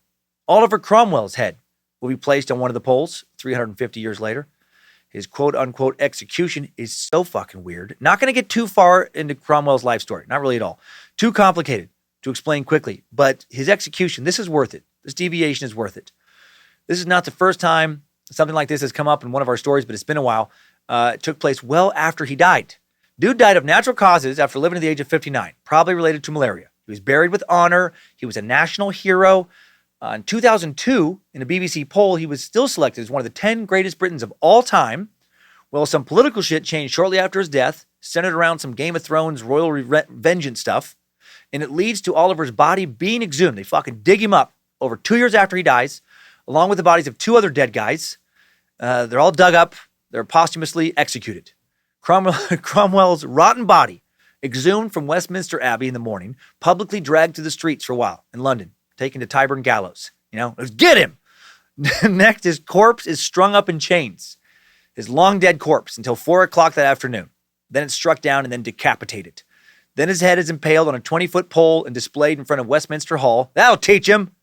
And then later they take his head and display it on the bridge for a long time, because why not? So some super macabre pomp and circumstance here. Holy shit. Just dragging his clothed skeleton around, just try and change the king now, Oliver! Not so tough now, are ye? And other weird idiots, off with his head! Off with his head! And the new king, let's see how tough you are with no head, Oliver. Any final words? Answer me! Maybe some squire or some shit's like, he's long dead, sir. Yes, right. Well, I hope your head lopping still stings. Off with his dead head, then. How fucking gross for everyone walking around who had to smell and look at his rotting head. Fucking barbarians. Humans are barbarians. The shopkeepers nearby, they were punished more severely than Oliver was. Just some poor bastard working on his fucking bacon, having to stare at that head all the time. I'm not sure what I did to deserve this. Would rather not have to look out my shop window and see Oliver's rotting skull staring back at me. Or I'm trying to sell some bacon, I reckon. Also, how especially fucked up for his family. Look, Ma, Grandpa, I think he's winking at me. No, dear, Papa's one eye has just completely rotted out. Enough about Cromwell. It's so weird. Of course these nursery rhymes are dark. Think about what's going on when they're being written. 1577, none such house is built atop London Bridge to replace the drawbridge. Stretching across the bridge with a tunnel running through it at street level. Very cool little structure here. 4 stories tall. Not a single nail used in its construction. Earliest known example of a prefabricated building. Originally constructed in the Netherlands, then taken apart, shipped to London, and rebuilt. Fire strikes again in 1633. The fire starts when a maidservant leaves a pail of ashes under some wooden stairs. 43 houses are destroyed on the bridge. Many of the shops burned and damaged. Some of these buildings not repaired or replaced for decades, which would actually then make it that little section of burnt-out bridge a fire break for a worse fire coming up in 1666. This massive fire, estimated to have destroyed the homes of 70,000 of the city's then 80,000 inhabitants. Burns almost everything. Started near the bridge in a baker's shop on Pudding Lane. Burned more structures atop the bridge. Only didn't spread south of the river because that major blaze in 1633 had already destroyed a section of the bridge. Around this time, the bridge is starting to wear down. Slowly, pieces of it begin to randomly fall into the River Thames. Slightly alarming if you're working on it, living on it. Soon the merchants began moving out. They're like, fuck this fire bridge. It's getting too dilapidated. By 1657, all the houses are pulled down before it finally collapses. The bridge is widened, partially rebuilt with a wide center arch. The bridge stays like this for over a century more until 1831, when another London bridge is opened. The new bridge, built 100 feet west of the old bridge. Beginning in 1831, the old medieval London Bridge is dismantled. Many of its stones end up in the river, some used for building embankments. There's a wall alongside A226, made from old bridge stones. 2 pedestrian alcoves can be found at the eastern end of Victoria Park that were once on the bridge, and there's other remnants scattered around. The new London Bridge would last until 1962, when it was discovered that this London Bridge was now falling down, sinking into the Thames because it's not adequate for the increase in traffic it was facing at the time. It's taken apart and actually randomly later rebuilt in Lake Havasu City, Arizona, after American bought it. Back to the nursery rhyme now that we know a little bit about the bridge. The rhyme could just be about the bridge being dismantled after starting on its own to fall down. Or it could be about those 11th century Vikings that pulled the old wooden precursor to the stone medieval bridge down. Or it could be about human centipede. Mouth to butthole to mouth to butthole. Full circle. Ring around the devil's Rosie. Wait. Sacrifice. Could be about human sacrifice, not centipede. Need to explain one more thing in order to present the sacrifice theory. In addition to being a popular rhyme, London Bridge is Falling Down was also once a popular children's game. Not sure if a lot of kids are still playing it. Here's how it was played. 2 kids would make an arch, holding their hands up face to face. The rest of them passing under the arch, one by one, creating a circle. I think I played this as a kid. They would continue to walk under the arch, one by one in the circle. When the last word of the verses said, "My fair lady," the 2 kids who form the arch, they have to capture one child by dropping their hands down, trapping this kid right inside their little bridge they're making. And the game continues until each kid has been captured. Sounds innocent at first, but not when combined with a fucked up human sacrifice possible origin story. According to folklorist Alice Bertha Gomes, the traditional games of England, Scotland, and Ireland, originally published in 1894, the song is not just about the bridge falling down from so many fires. It's about blood magic and sacrifice. Legend states that in the olden days, people believed that a bridge would collapse unless the body of a human sacrifice was buried into its foundations. And that actually would happen in some places, which is crazy. Probably can find a few people who believe that, is how it should be done now, with how medieval some people think. And some think a kid, or possibly many kids, were killed in some kind of blood sacrifice and their bones were buried into the foundation of the medieval bridge. Or they were buried alive into the foundation of the bridge. And the occult, being buried alive in this way, is sometimes called immurement. It's a form of imprisonment, usually until death, in which a person is sealed within an enclosed space with no exits. Yikes. This includes instances when people have been enclosed in extremely tight confinement, such as a coffin, buried behind bricks in the foundation of a wall or something. And that legend makes the Child's London Bridge game where the kids trap the loser with their arms pretty creepy. When used as a means of execution, the prisoner in immurement is simply left to die from starvation, dehydration, or sometimes asphyxiation. So where does the rhyme mention a person being sacrificed? According to this theory, it's the watchman. Said a man to watch all night, my fair lady. Most think that guy was just some dude paid to sit and keep an eye on all the flammable things, alert people to another fire. Some say he was the unfortunate victim that was killed so that his spirit would then watch over the bridge forever. And for some reason, he's a kid, right? The watchman is fucking put into the foundation. People really have faced immurement throughout history. I found an article about an unfortunate Mongolian woman who faced that punishment in the early 20th century, complete with a picture. Awesome. But no, there is no archaeological evidence for any human remains in the foundations of London Bridge, suggesting this theory is not true. The nursery rhyme could still be about it, though, but it would just be about the legend as opposed to having any historical factual basis. Pretty crazy to think about. This immurement. Like, what if they really did put somebody into the bridge? At first, I wanted to be like, get the fuck out of here with that. It's too far. There's no way. There's no way those psychos would do something like put a living kid inside the foundation to die just to make the bridge supposedly stronger. But then I thought about how one of the earliest historical references to the London Bridge is that story of the woman they drowned near the bridge for supposedly pushing pins into some drawing, which meant she was a witch. And I thought about Oliver Cromwell being executed a couple years after he died. His rotting, decapitated head being displayed on the bridge for God knows how long. And that all made me think, oh yeah, okay, sure, why not? Immure some kid in the foundation, fuck it. Not really crazier than so much other shit going on they were, definitely doing. Thank you, God, universe, whatever, for allowing me to be born in the late 20th century. Not back in those much more savage times. At least not as savage in the Western world here. Okay, enough with Tommy Thumb and his pretty songbook, although there are a few more we could discuss. Another important kids' book came out in 1744. John Newbery, bookseller, publisher. He set up his business in St. Paul's Churchyard, published his first children's book called The Little Pretty Pocketbook. I definitely did not keep confusing these two books. They came out the same year with almost the exact same name. And I for sure didn't have to stop the recording to go back and look over my notes and go back online and do a bunch more research because I thought I was going crazy. This book was enormously popular, not just in Europe, but in colonial America as well. Newbery dedicated it to the parents, guardians, and nurses in Great Britain and Ireland. It's the first book to ever reference the game of baseball, a random trivia in print, referring to the game of rounders, a precursor to baseball, but still. It was an instant hit. It became apparent to John Newbery that his firm could make substantial profits by publishing more children's tales and rhymes. So he published, more kids' books, greatly helping establish children's literature as an important branch of the publishing business. He is now considered the father of children's literature. And every year since 1922, the Newbery Medal, named after him, has been awarded to authors of the most distinguished contributions to American literature for children. His most successful publication was Little Goody Two-Shoes, published in 1766. Here's a quick rhyme from the Little Pretty Pocketbook called Marbles. Knuckle down to your taw, aim well, shoot away, keep out of the ring, and you'll soon learn to play. And then below it, John writes out the moral of this story, also in rhyme. Moral, time rolls like a marble, in awes every state, then improve each movement before 'tis too late. I like that one. Work on making the most of your life before your life is gone. In 1765, another super famous nursery rhyme showed up, Jack and Jill, published in London in a reprint of John Newbery's Mother Goose's Melody.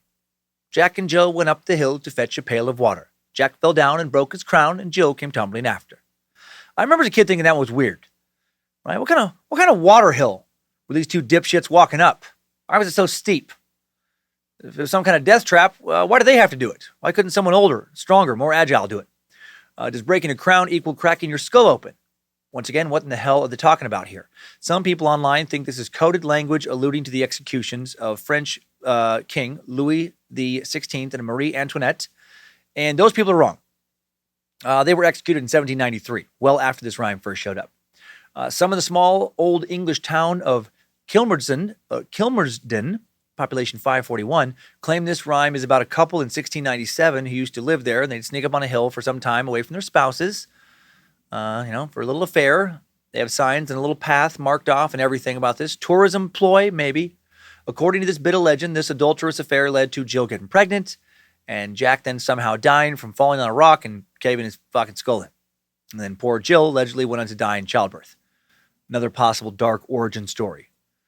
The rhyme has been modified several times over the years, with additional lyrics being added. At one point, additional verses were thrown in, and Jack was now okay. Then up got Jack and said to Jill, as in his arms he took her, "Brush off that dirt, for you're not hurt. Let's fetch that pail of water." So Jack and Jill went up the hill to fetch the pail of water and took it home to Mother Dear, who thanked her son and daughters. Now they're siblings and all that stuff. Now let's talk Mother Goose. The first confirmed collection of nursery rhymes using the term Mother Goose was published in 1780 by a man named John Carnan, although there are claims of others that go back further. Like almost all the other rhymes we've covered, hard to say who the authors of these tales were. Did I mention there were a lot of fires in England? Burned up a lot of records. This was another very popular children's book. The illustrations accompanying the publication depicted Mother Goose as an old crone, an old witch. Of course it did. This is a time of witches and witch hunts. And the Mother Goose witches nursery rhymes fell into three distinct categories. The first category of Mother Goose nursery rhymes included lullabies such as Rock-a-Bye Baby. Second type was for infant amusement and education. There was like many of the counting and alphabet rhymes in that section. The third section included riddles like the aforementioned "As I Was Going to St. Ives." But who wrote all that shit? Again, no one knows. Various claims have been made claiming ownership of the term Mother Goose, but I'm not going to bore you with all the details. It would be a pun intended wild goose chase that would lead to nowhere. Now let's talk about one of these witches' rhymes, starting with Rock-a-Bye Baby, a classic, another banger. If you think about it, the popular nursery rhyme Rock-a-Bye Baby contains some pretty obviously dark lyrics. Rock-a-bye baby on the treetops. When the wind blows, the cradle will rock. When the bough breaks, the cradle will fall. And down will come baby, cradle and all. Who the fuck put a baby up in a tree? Why do we need to hear about a branch breaking and a baby, I'm guessing, falling and dying? And most fucked up, why are we reading this shit to actual babies? Feels super dark. At quick glance to me, it comes across as basically singing to your baby, "Rock-a-bye baby left up in the tree. Nobody loves you, can't you see? You're not safe, better learn to crawl, climb and to crawl. Good luck, stupid baby, bound to die when you fall. It's a cold world, baby! Only the strong survive!" Where might this disturbing nursery rhyme come from?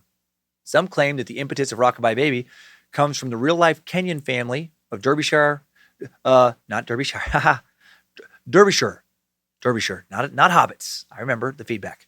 Kenyan family of Derbyshire, England. Back in the 1700s, lunatics, Kate and Luke Kenyon, and their 8 children, apparently actually lived in a hollowed-out yew tree. The tree was massive and old, perhaps as old as 2,000 years. According to legend, the Kenyons hollowed out one of the branches of the tree, made it a cradle for their babies. Fun times in the days before social workers checked in on the welfare of children. Who the fuck were these people? Tucked safely into the tree branch, the child could be lulled to sleep by the movement of the tree in the wind. Okay, well, that's kind of sweet, actually. And I guess none of their kids fell off a branch and died, so maybe I shouldn't judge these tree folk so harshly. Apparently, the yew tree still exists in the woods outside of Derbyshire.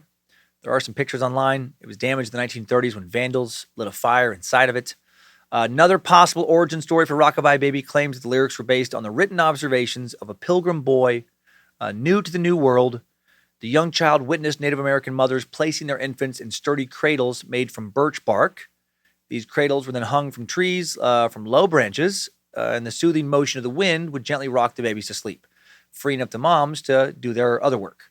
And that actually is very sweet. Seems less crazy than the whole family living in a tree. But if those tree folk are happy, who cares? I retract my previous tree folk judgments. Live your life, tree people. If you're not hurting anyone, I shouldn't care. Still others say that Rock-a-Bye Baby was not meant to be a nursery rhyme. Instead, it was an allegory about political unrest. It was a 17th century Rage Against the Machine song, but without Morello's great riffs and De La Roca's passion, and without being, good and stuff. In this origin story, the ditty was supposedly penned in a British pub during the Glorious Revolution of 1688. The lyrics referred to the new heir to the throne, born to King James II of England, and actually expressed the hope that the infant prince would die so that the reign of King James II could then be overthrown. Kill the baby, kill the baby, kill the baby. Probably not true. Just a theory. And not one supported by any first-hand written accounts. Not that those would exist, because if they did, their authors would have been, killed if those accounts were discovered. More head-lopping. More recent claim states that Rock-a-Bye Baby was written by Effie Crockett, cousin of the legendary Davy Crockett. And this claim is really fucking stupid because we know that Rockabye Baby was first published in an earlier form, probably in 1765, in England by good old John Newbery in Mother Goose's Melody. It was definitely reprinted in Boston in 1785, and Effie Crockett was not born until 1857. Some historians contend the song was around for more than 200 years before being first published, going back into the 17th century, and that makes Effie Crockett a fucking liar. Effie Crockett, queen of the nursery rhyme liars. She composed a version of this nursery rhyme in 1886, took credit for the whole damn thing, got registered as the author of the song, and then now her name is in the credits of almost 200 movies and TV shows as the song's author on IMDb. There is a moral to this tale. It's okay to put babies in trees because just like how trees and breaking branches will always be replaced by more trees and branches, the world's never had a baby shortage. So, fuck them. Or there's a different moral message. In the Mother Goose's Melody, the nursery rhyme is said to serve as a cautionary tale. A footnote to the verse reads, "This may serve as a warning to the proud and ambitious, I guess, who climb so high that they generally fall at last." I don't know, John Newbery. I think you're stretching with that one. No way that baby climbed up that tree. That baby was put there. That baby was murdered. Maybe the cautionary tale should be, don't be helpless like a whiny little weak-ass baby, because then you've made it pretty easy for someone to kill you. And pretty crazy that Effie Crockett was able to get her name there. I mean, people at the time just didn't realize that she had plagiarized that song. They thought it was original, and it's stuck to this day. She still gets credit in shows and stuff. Let's continue down the timeline. I think we all know this next one. Humpty Dumpty. There's an Indian Humpty Dumpty video done in Hindi. Not the nursery rhyme. He shows up in a kid show, and it has over 2.7 billion views in the last 3 years. A nursery rhyme video from 7 years ago has 825 million views. Right? There is so much popularity around Humpty still. This version of the nursery rhyme I'm about to play for you fucking sucks, and it still has over 13.5 million views. Humpty Dumpty sat on a wall. Humpty Dumpty had a great fall. All the king's horses and all the king's men, they couldn't put Humpty together again. That sounds like one person with a Casio keyboard recorded it in one take with no rehearsal.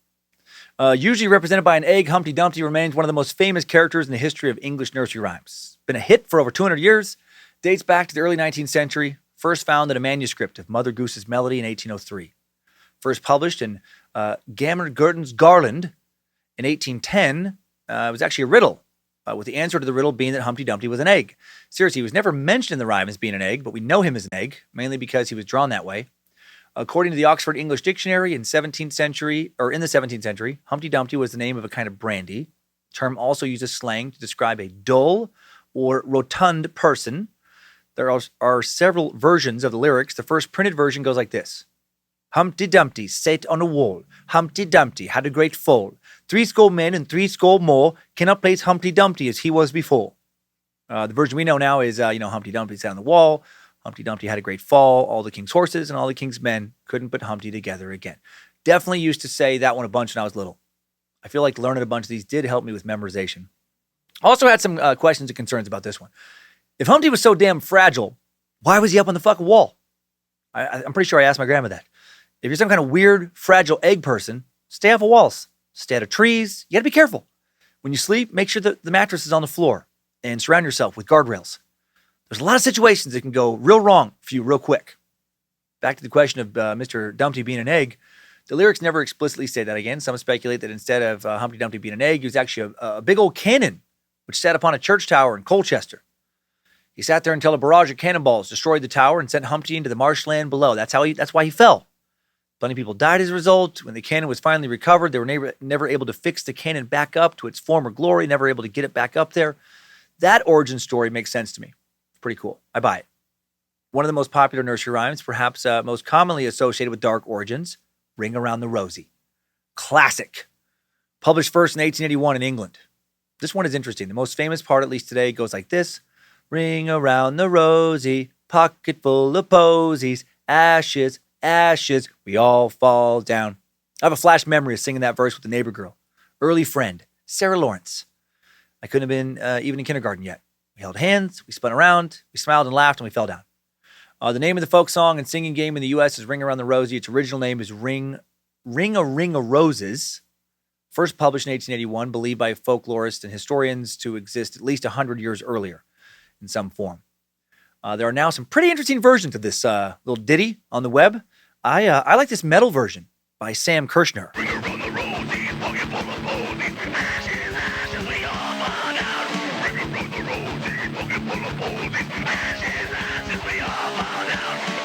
Fuck yeah, bro. Very, very metal.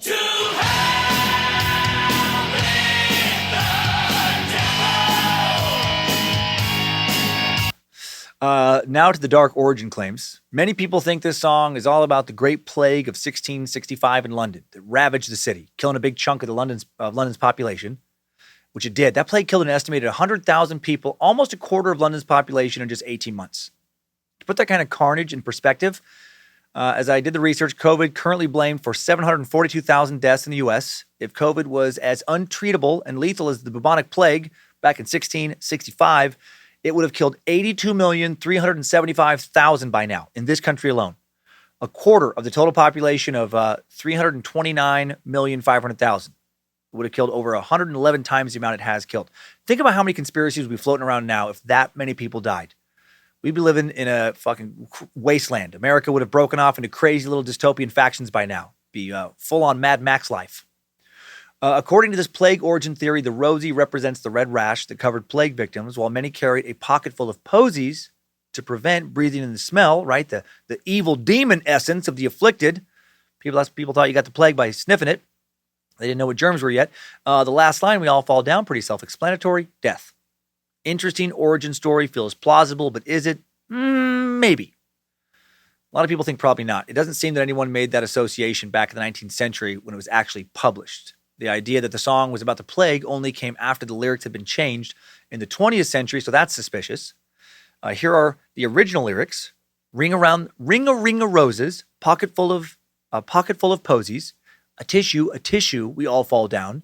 The king has sent his daughter to fetch a pail of water, a tissue, we all fall down. The bird upon the steeple sits high above the people, a tissue, we all fall down. The cows are in the meadow, lying fast asleep, a tissue, we all get up again. So that sounds like a happy ending. Maybe at least the end of a pandemic. I don't know. Why was it changed to we all fall down? Maybe just to make it a fun kids game where you literally fall down. And man, so much easier to fall as a little kid, by the way. Like I used to love falling down. Right now, fall down game, fucking suck. I would refuse to play. I'm not going to fall on the damn ground, right? Are you kidding me? It's going to mess my back up, my knees. Might not get up for a while. The origins of this song, not fully understood. The plague feels possible, but not likely. A tissue, it seems to infer, obviously, sneezing. And while the plague, did have symptoms like nausea, vomiting, and fever, it wasn't really known for sneezing. Not a signature sign of the disease. It wasn't primarily spread through airborne transmission. Although pneumonic plague, an airborne version, did exist, did develop in some people in the outbreak, but primarily, by far, spread through the bites of fleas carried around mainly by rats. Fleas carrying that bacterium, oh boy, your Yersinia pestis. Another rhyme with a possible dark backstory, Little Miss Muffet. At the very least, this is a weird-ass nursery rhyme. I remember thinking it was super weird as a kid. Little Miss Muffet, she sat on her tuffet, eating her curds and whey. Along came a spider who sat down beside her and frightened Miss Muffet away. There's a legend that Little Miss Muffet was inspired by a real-life girl and her weird stepfather, Dr. Thomas Muffet, a notorious physician and entomologist from the 16th century. And the real Dr. Muffet did study spiders, amongst many other things. He was the author of a scientific illustrated guide about insects, and the legend is that he apparently fed mashed up spiders to his stepdaughter in her curds and whey for some unknown reason. Highly unlikely.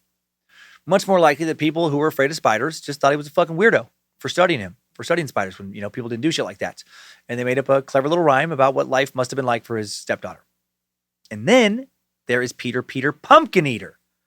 I don't know if you know this. At the time that was written, pumpkin was the slang for female genitalia, for pussy. Keep that in mind when you hear these lyrics. Changes it a bit. Peter, Pumpkin Eater. Had a wife but couldn't keep her. He put her in a pumpkin shell, and there he kept her very well. Peter, Pumpkin Eater. Had another and didn't love her. Peter learned to read and spell, and then he loved her very well. So following the meaning of pumpkin when this came out, first published in 1825, Peter liked to go down on the ladies. His wife got mad, so he put her inside someone else's vagina. And then he kept going back down on other ladies Then he went back to school and he got a good degree and a better job. And he took his wife out of that vagina that she was trapped in. And they lived, they happily ever after. Pretty straightforward. No tricky symbolism or hidden meanings. Of course, that's crazy talk. Pumpkin was not slang for pussy. That rhyme might actually be a dark one. Some historians believe that Peter the Pumpkin Eater got tired of his wife cheating on him, so he fucking killed her. And he hid her body, chopped up her body and hid the remains in a pumpkin. I don't know. I don't necessarily see that, but that's what many people who have studied this stuff far more in depth than I have say. Okay. We've looked at a lot of hits now. The majority of the main claims about the dark history of nursery rhymes in the English language. While there doesn't seem to be as much darkness in these as some think there is, there certainly is some. Now let's jump out of the timeline. Take a look at a few nursery rhymes from other cultures. Mostly just Russia. Oh boy. My favorite part of this episode. And find out how dark or not they may be. Good job, soldier. You made it back. Barely.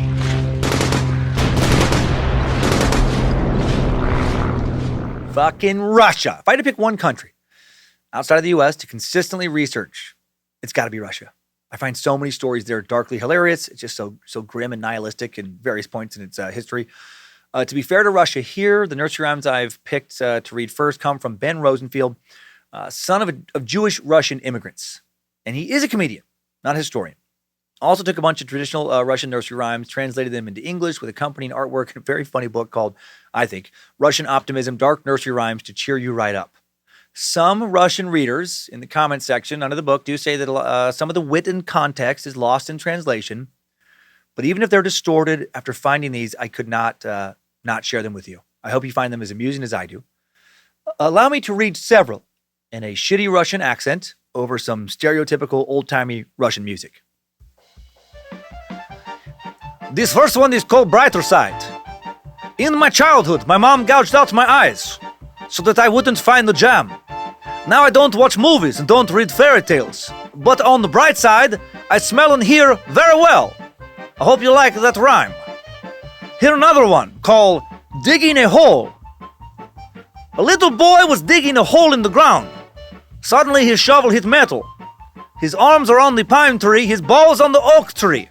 You should be more careful playing with landmines. Not too dark, maybe, just life in Russia. Next one, pretty light and funny. It's called Mom's Bedroom.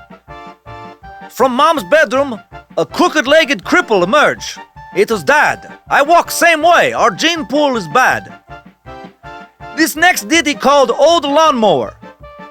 An old man was cutting lawn. His blade caught a pair of lovers. The red blood covered the grass. Don't fuck in the morning. It's more poetic and kid-friendly in Russia. 3 more. Here one called Mom's Gifts. Mom gave her kids some gifts. Peter got axe. Sergey got metal pick. Misha got a crowbar. Vasey got a knife. Their drunk neighbor doesn't bother them anymore. You have to be strong in Russia to survive. This one called Cherries. The kid stole some cherries from a yard. Grandma very happy. Thankfully, she coated the trees with poison. The village will have a lot of memorial services. Do you get it? Because all the kids died and that for stealing the cherry to eat them with the poison. Last one. This is my favorite. This one called The Wrestler. What is big deal? I make you squeal. I wrestle you. I wrestle you. What is big deal? It limp for real. I wrestle you. I wrestle you. What is big deal? I do bit of stabbing. Stop blabbing. I just wrestle you for I take a pillow, and that is what I do. Go to sleep now, stupid baby Russian person.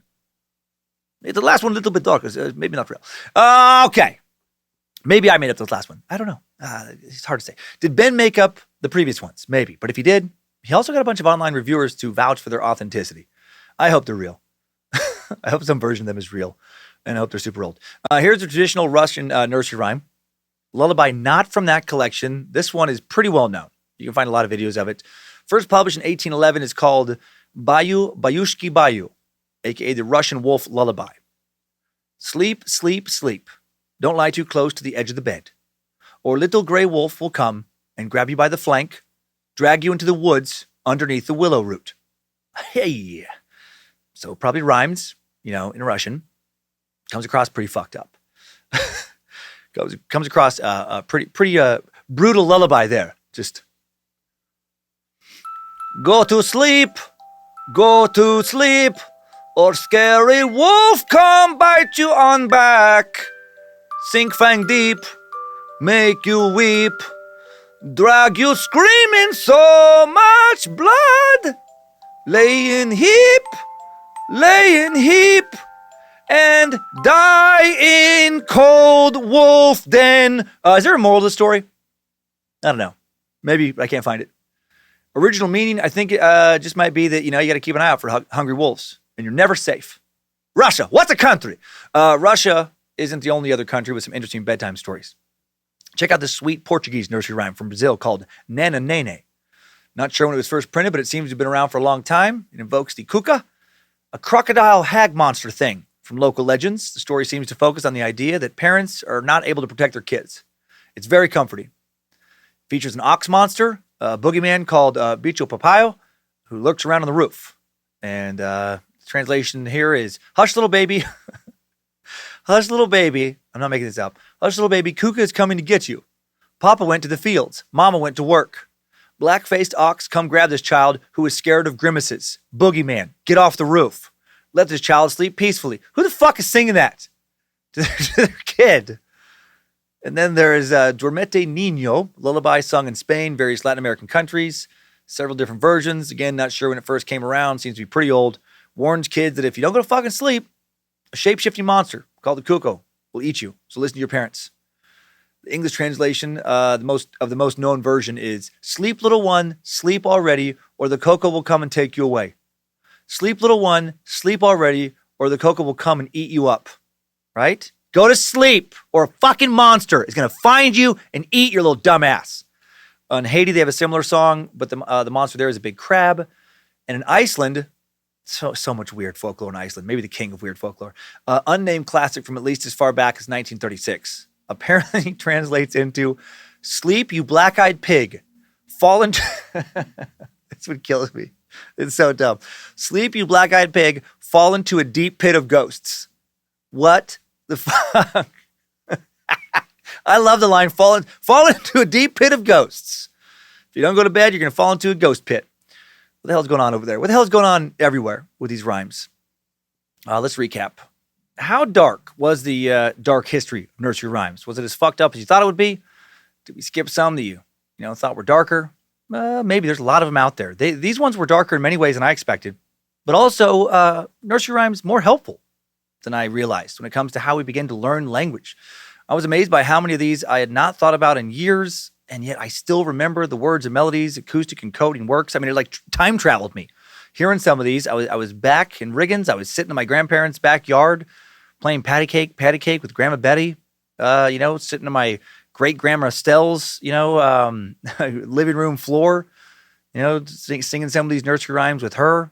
It's pretty cool, that connection to our past. They have a lot of value, these things. I hope we don't get rid of them. Such a cool link to the past. If I have grandkids someday, I like that I'll know more about nursery rhymes and I read them to them now. I'll probably skip the Russian ones, but I probably will still read them some of the dark ones that we went over today to make myself chuckle, and I will feel okay laughing about that thanks to understanding the comedic theory of benign violation. Time now for today's top 5 takeaways. Timesuck top 5 takeaways. Number 1, of course, a lot of famous nursery rhymes are dark. They were written in dark times and reflect the dark thoughts of those times. The life of the average peasant in medieval England was fucking terrible. And average peasants, probably the people who first started singing those little ditties to their little babies. Number 2, most of the authors of these nursery rhymes are unknown. Collections such as Mother Goose represent several authors coming up with rhymes over decades, if not centuries, that were passed around via an oral tradition. Number 3, reading nursery rhymes to your kids, despite a lot of weird details and themes and sometimes dark origins, is still very good for them. It helps develop all sorts of cognitive skills, and educators believe it'll make them better readers, writers, and thinkers later on, so read those nursery rhymes. Number 4, what the fuck was going on in Russia with those especially horrific nursery rhymes? How much has been lost in translation, and how much is actually that bad? Number 5, new info. To close out our expedition through the dark history of nursery rhymes, let's check out a stand-up comic who ended up becoming the first comic to ever sell out Madison Square Garden in New York City 2 nights in a row, thanks largely to old nursery rhymes. A lot of the ones we went over today. His profane parodies of nursery rhymes became his signature bits, Possibly the first stand-up I ever heard when one of his tapes got passed around when I was in grade school. Andrew Dice Clay. Real name, Andrew Clay Silverstein. Huge in the 80s, peaked in 1990 when he sold out those Madison Square Garden shows. Let me share some of his rhymes, starting with the parody of Jack and Jill. Jack and Jill went up the hill to have some hanky-panky. Silly Jill forgot a pill, and now there's little Frankie. Here's his twist on Mary Had a Little Lamb. Mary had a little lamb. Her father shot it dead. Now it goes to school with her between two chunks of bread. Oh! Here's a fun one about pies. Simple Simon met a pieman going to the fair. Said Simple Simon to the pieman, what have you got there? Said the pieman unto Simon, pies, you dickhead. Oh, oh, oh! Two more. Old Mother Hubbard went to the cupboard to fetch a poor doggy a bone. When she bent over, Rover took over and gave her a bone of his own. Hey! I may have memorized that one somewhere around 6th grade. Last one, very, very short one. Little boy blue. Hey, he needed the money. None of those jokes would have ever worked if his large audience didn't have the original rhymes memorized, which they did thanks to that acoustic encoding. They had them memorized from childhood pretty thoroughly and immediately understood how he violated the expected pattern when he parodied them. That benign violation, comedy theory we talked about earlier, worked like a champ. Timesuck. Top 5 takeaways. The dark history of nursery rhymes has been sucked. Oh! Hope you enjoyed all that learning as much as I did. Thank you to the Bad Magic Productions team for all the help in making Timesuck every week. Queen of Bad Magic, Lindsay Cummins, Reverend Dr. Joe Paisley. Thanks to Zach Flannery, the script keeper, for once again tackling the initial research this week. Thanks to BitElixir for keeping the Timesuck app running smooth. Logan, the art warlock Keith, our creative director, creating all the merch at badmagicmerch.com and more. Thanks to Liz, the Enchantress Hernandez, running Cult of the Curious 2, our current Cult of the Curious Facebook page, private page, along with her wonderful all-seeing eyes moderators. And she helps Logan with socials as well. Thanks to Beefsteak and the Mod Squad, keeping over 10,000 meat sacks happy over on Discord. And our Space Lizards chose this week's topic. I'm choosing next week's. And once again, we are going to go cult. For the first time in a cult episode, we're heading to Japan. Talking about the Shinrikyo, or Supreme Truth Doomsday Cult, led by Shoko Asahara, nearly blind, or Asahara, Shoko Asahara, nearly blind acupuncturist, former schoolyard bully, nicknamed the Japanese Charles Manson. Started in the 1980s as a harmless, empowering spiritual group. They often start off so harmless. Shoko Asahara combined Hinduism, Buddhism, the elements of Christian apocalyptic prophecies into a New Age, spiritual, enlightenment-focused religion. Asahara claimed to be both Christ and the first enlightened one since Buddha walked the earth. Fuck yeah. Jesus, Buddha. If you're going to be a cult leader, always fun to go real big. Why stop at one deity? Combo that shit, right? Add some Buddha fries to your Christ burger. Asahara gained a global following, spoke at universities, wrote numerous books. At the peak of the cult's power, had close to 50,000 members worldwide, and then eventually, as cult leaders are wont to do, he shifted away from spiritual empowerment and more towards the world is ending soon. Come with me if you want to live. He predicted that the U.S. was going to start World War III with Japan, bringing about the end of civilization, and the only survivors would, of course, be members. Unlike a lot of cult leaders, he was not content to sit around and wait for the apocalypse. He decided to help kick it off. He ordered his followers to launch biological and chemical warfare attacks on major cities in Japan. Their most devastating attack occurred on March 20th, 1995, when they planted sarin gas in Tokyo subways, killed 13 people, injured thousands. Not their only attack. Preached violence. He ordered anyone who opposed him to be destroyed. How does his story end? Well, World War III is still not upon us, so he didn't get what he wanted. But to find out what he did get, you got to listen next week. And right now, we got Timesucker updates. Updates? Get your Timesucker updates. First update, Super Sucker, an accent expert, Stephen Georgie, somehow not blown away by my French impressions in the Dr. Satan Suck last week. He writes, this is going to be a short message, but Dan, I just wanted to say I love how every time you try to pull off an Italian accent or French accent, it turns into Mario. I love it, bro. It's hilarious. Well, thank you, Stephen. I'm glad you and the overwhelming majority of Time Suckers do not listen weekly for accurate ethnic impressions and can just have fun with a lot of my nonsense. And I like it, Mario. I like it, Mario. Now I may have recently gotten a military meat sack dishonorably discharged. Almost. Luckily I didn't. Jeremy, last name redacted, explains, let me just start off with saying, fuck you, Dan. I got Cummins lot. Yesterday I was working at my job, which is in the military, while listening to your podcast in my earbuds. I was listening to the dolphin sex suck when you started going into detail about dolphin dicks. At that specific moment, a full bird colonel comes walking up, starts talking to me.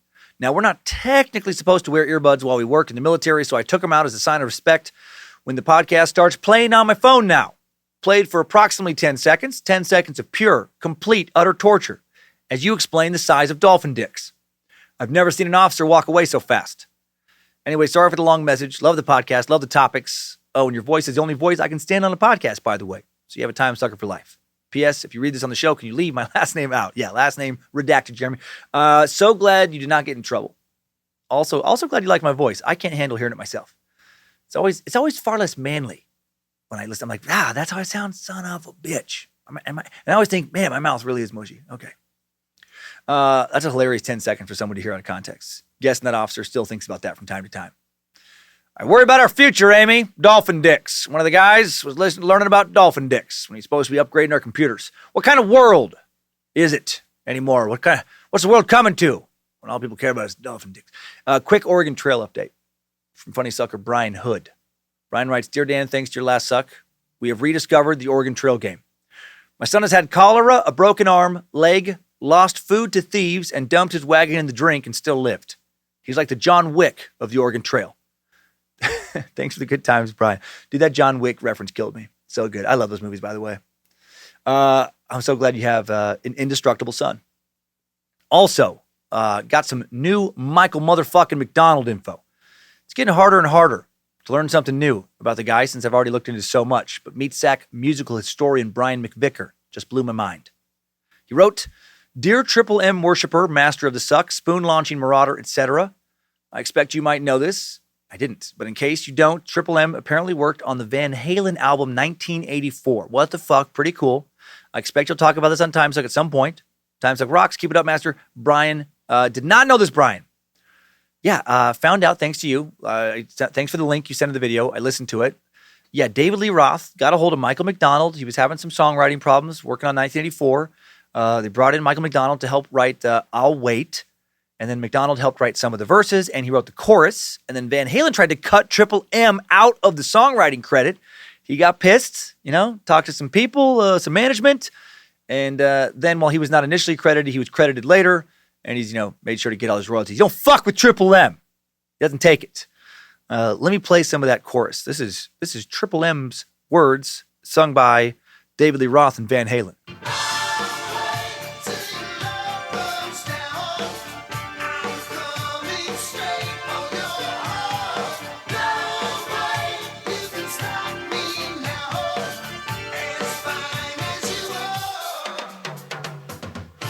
That's a great album, by the way. I mean, that is a great 80s album. Very cool Triple M trivia, Brian. Thank you. And let's end on more levity. Super sucking Sarah from Mississippi probably has to move now. Or, like she'll talk about, she has to wait a long time for new neighbors to move in because she's ruined her relationship, possibly with a lot of her neighbors. Sad for her, funny for us. She writes, Hey, Dan, I wanted to write in and let you know how much you just fucked up our luck with all our new neighbors. To preface, the housing market has hit our neighborhood pretty good. Lots of zero-lot homes close together with lots of brand new neighbors we haven't met yet. Lots of little kids. Lots. And to make a clear understanding of how they are grouped together, there was a long treeless valley of backyards lining up together with more houses and their backyards directly adjacent, ours being right in the center. So last weekend, I told my husband all about the Princess Diana episode, and to my surprise, he, who was not on the podcast, asked me to listen again so he could too. So we settled on our patio at dusk with drinks in hand, getting ready for a sucky evening. We decided to spike up a fire in our little fire bowl midway through the episode. Oh, that's fun. I picked up my phone and a patio chair at the same time to move closer to the fire. Without my consent, my palm turned the volume up full blast on our patio speaker right during a Whipple sponsor break. Fuck your families! Rings out across our backyard and neighborhood so loudly it rumbled the ground beneath our feet. The once chatty neighborhood of kids out jumping on trampolines and playing driveway basketball fell silent, literally crickets. So yeah, thanks. We laughed about it, tried to make ourselves feel better, but we both know in the pit of our stomachs we'll have to wait until the next wave of new neighbors comes through. Love your content. Discovered it last year through Scared to Death. It has gotten me through some long shifts at work. Keep up the good work. Can't wait for Monday. Sucker like the rest. Cummins Law inductee down in Mississippi. Picturing the scenario you described makes me laugh so hard, Sarah. Thank you for sharing your trauma. Again, it's so hard to explain. These Cummins Law situations. Always funny when it's not you. Enjoy your week, everyone. Hail Nimrod to you all. Thanks, time suckers. I needed that. We all did. Thanks again for listening to this Bad Magic Productions podcast, Meat Sacks. Maybe put more thought into what bedtime ditties. Sing it to your babies, or don't. Just have fun. Sing them with a sinister smile. I mean, they're too dumb to figure out what you're really saying anyway. Fucking babies, am I right? Oh, keep on sucking.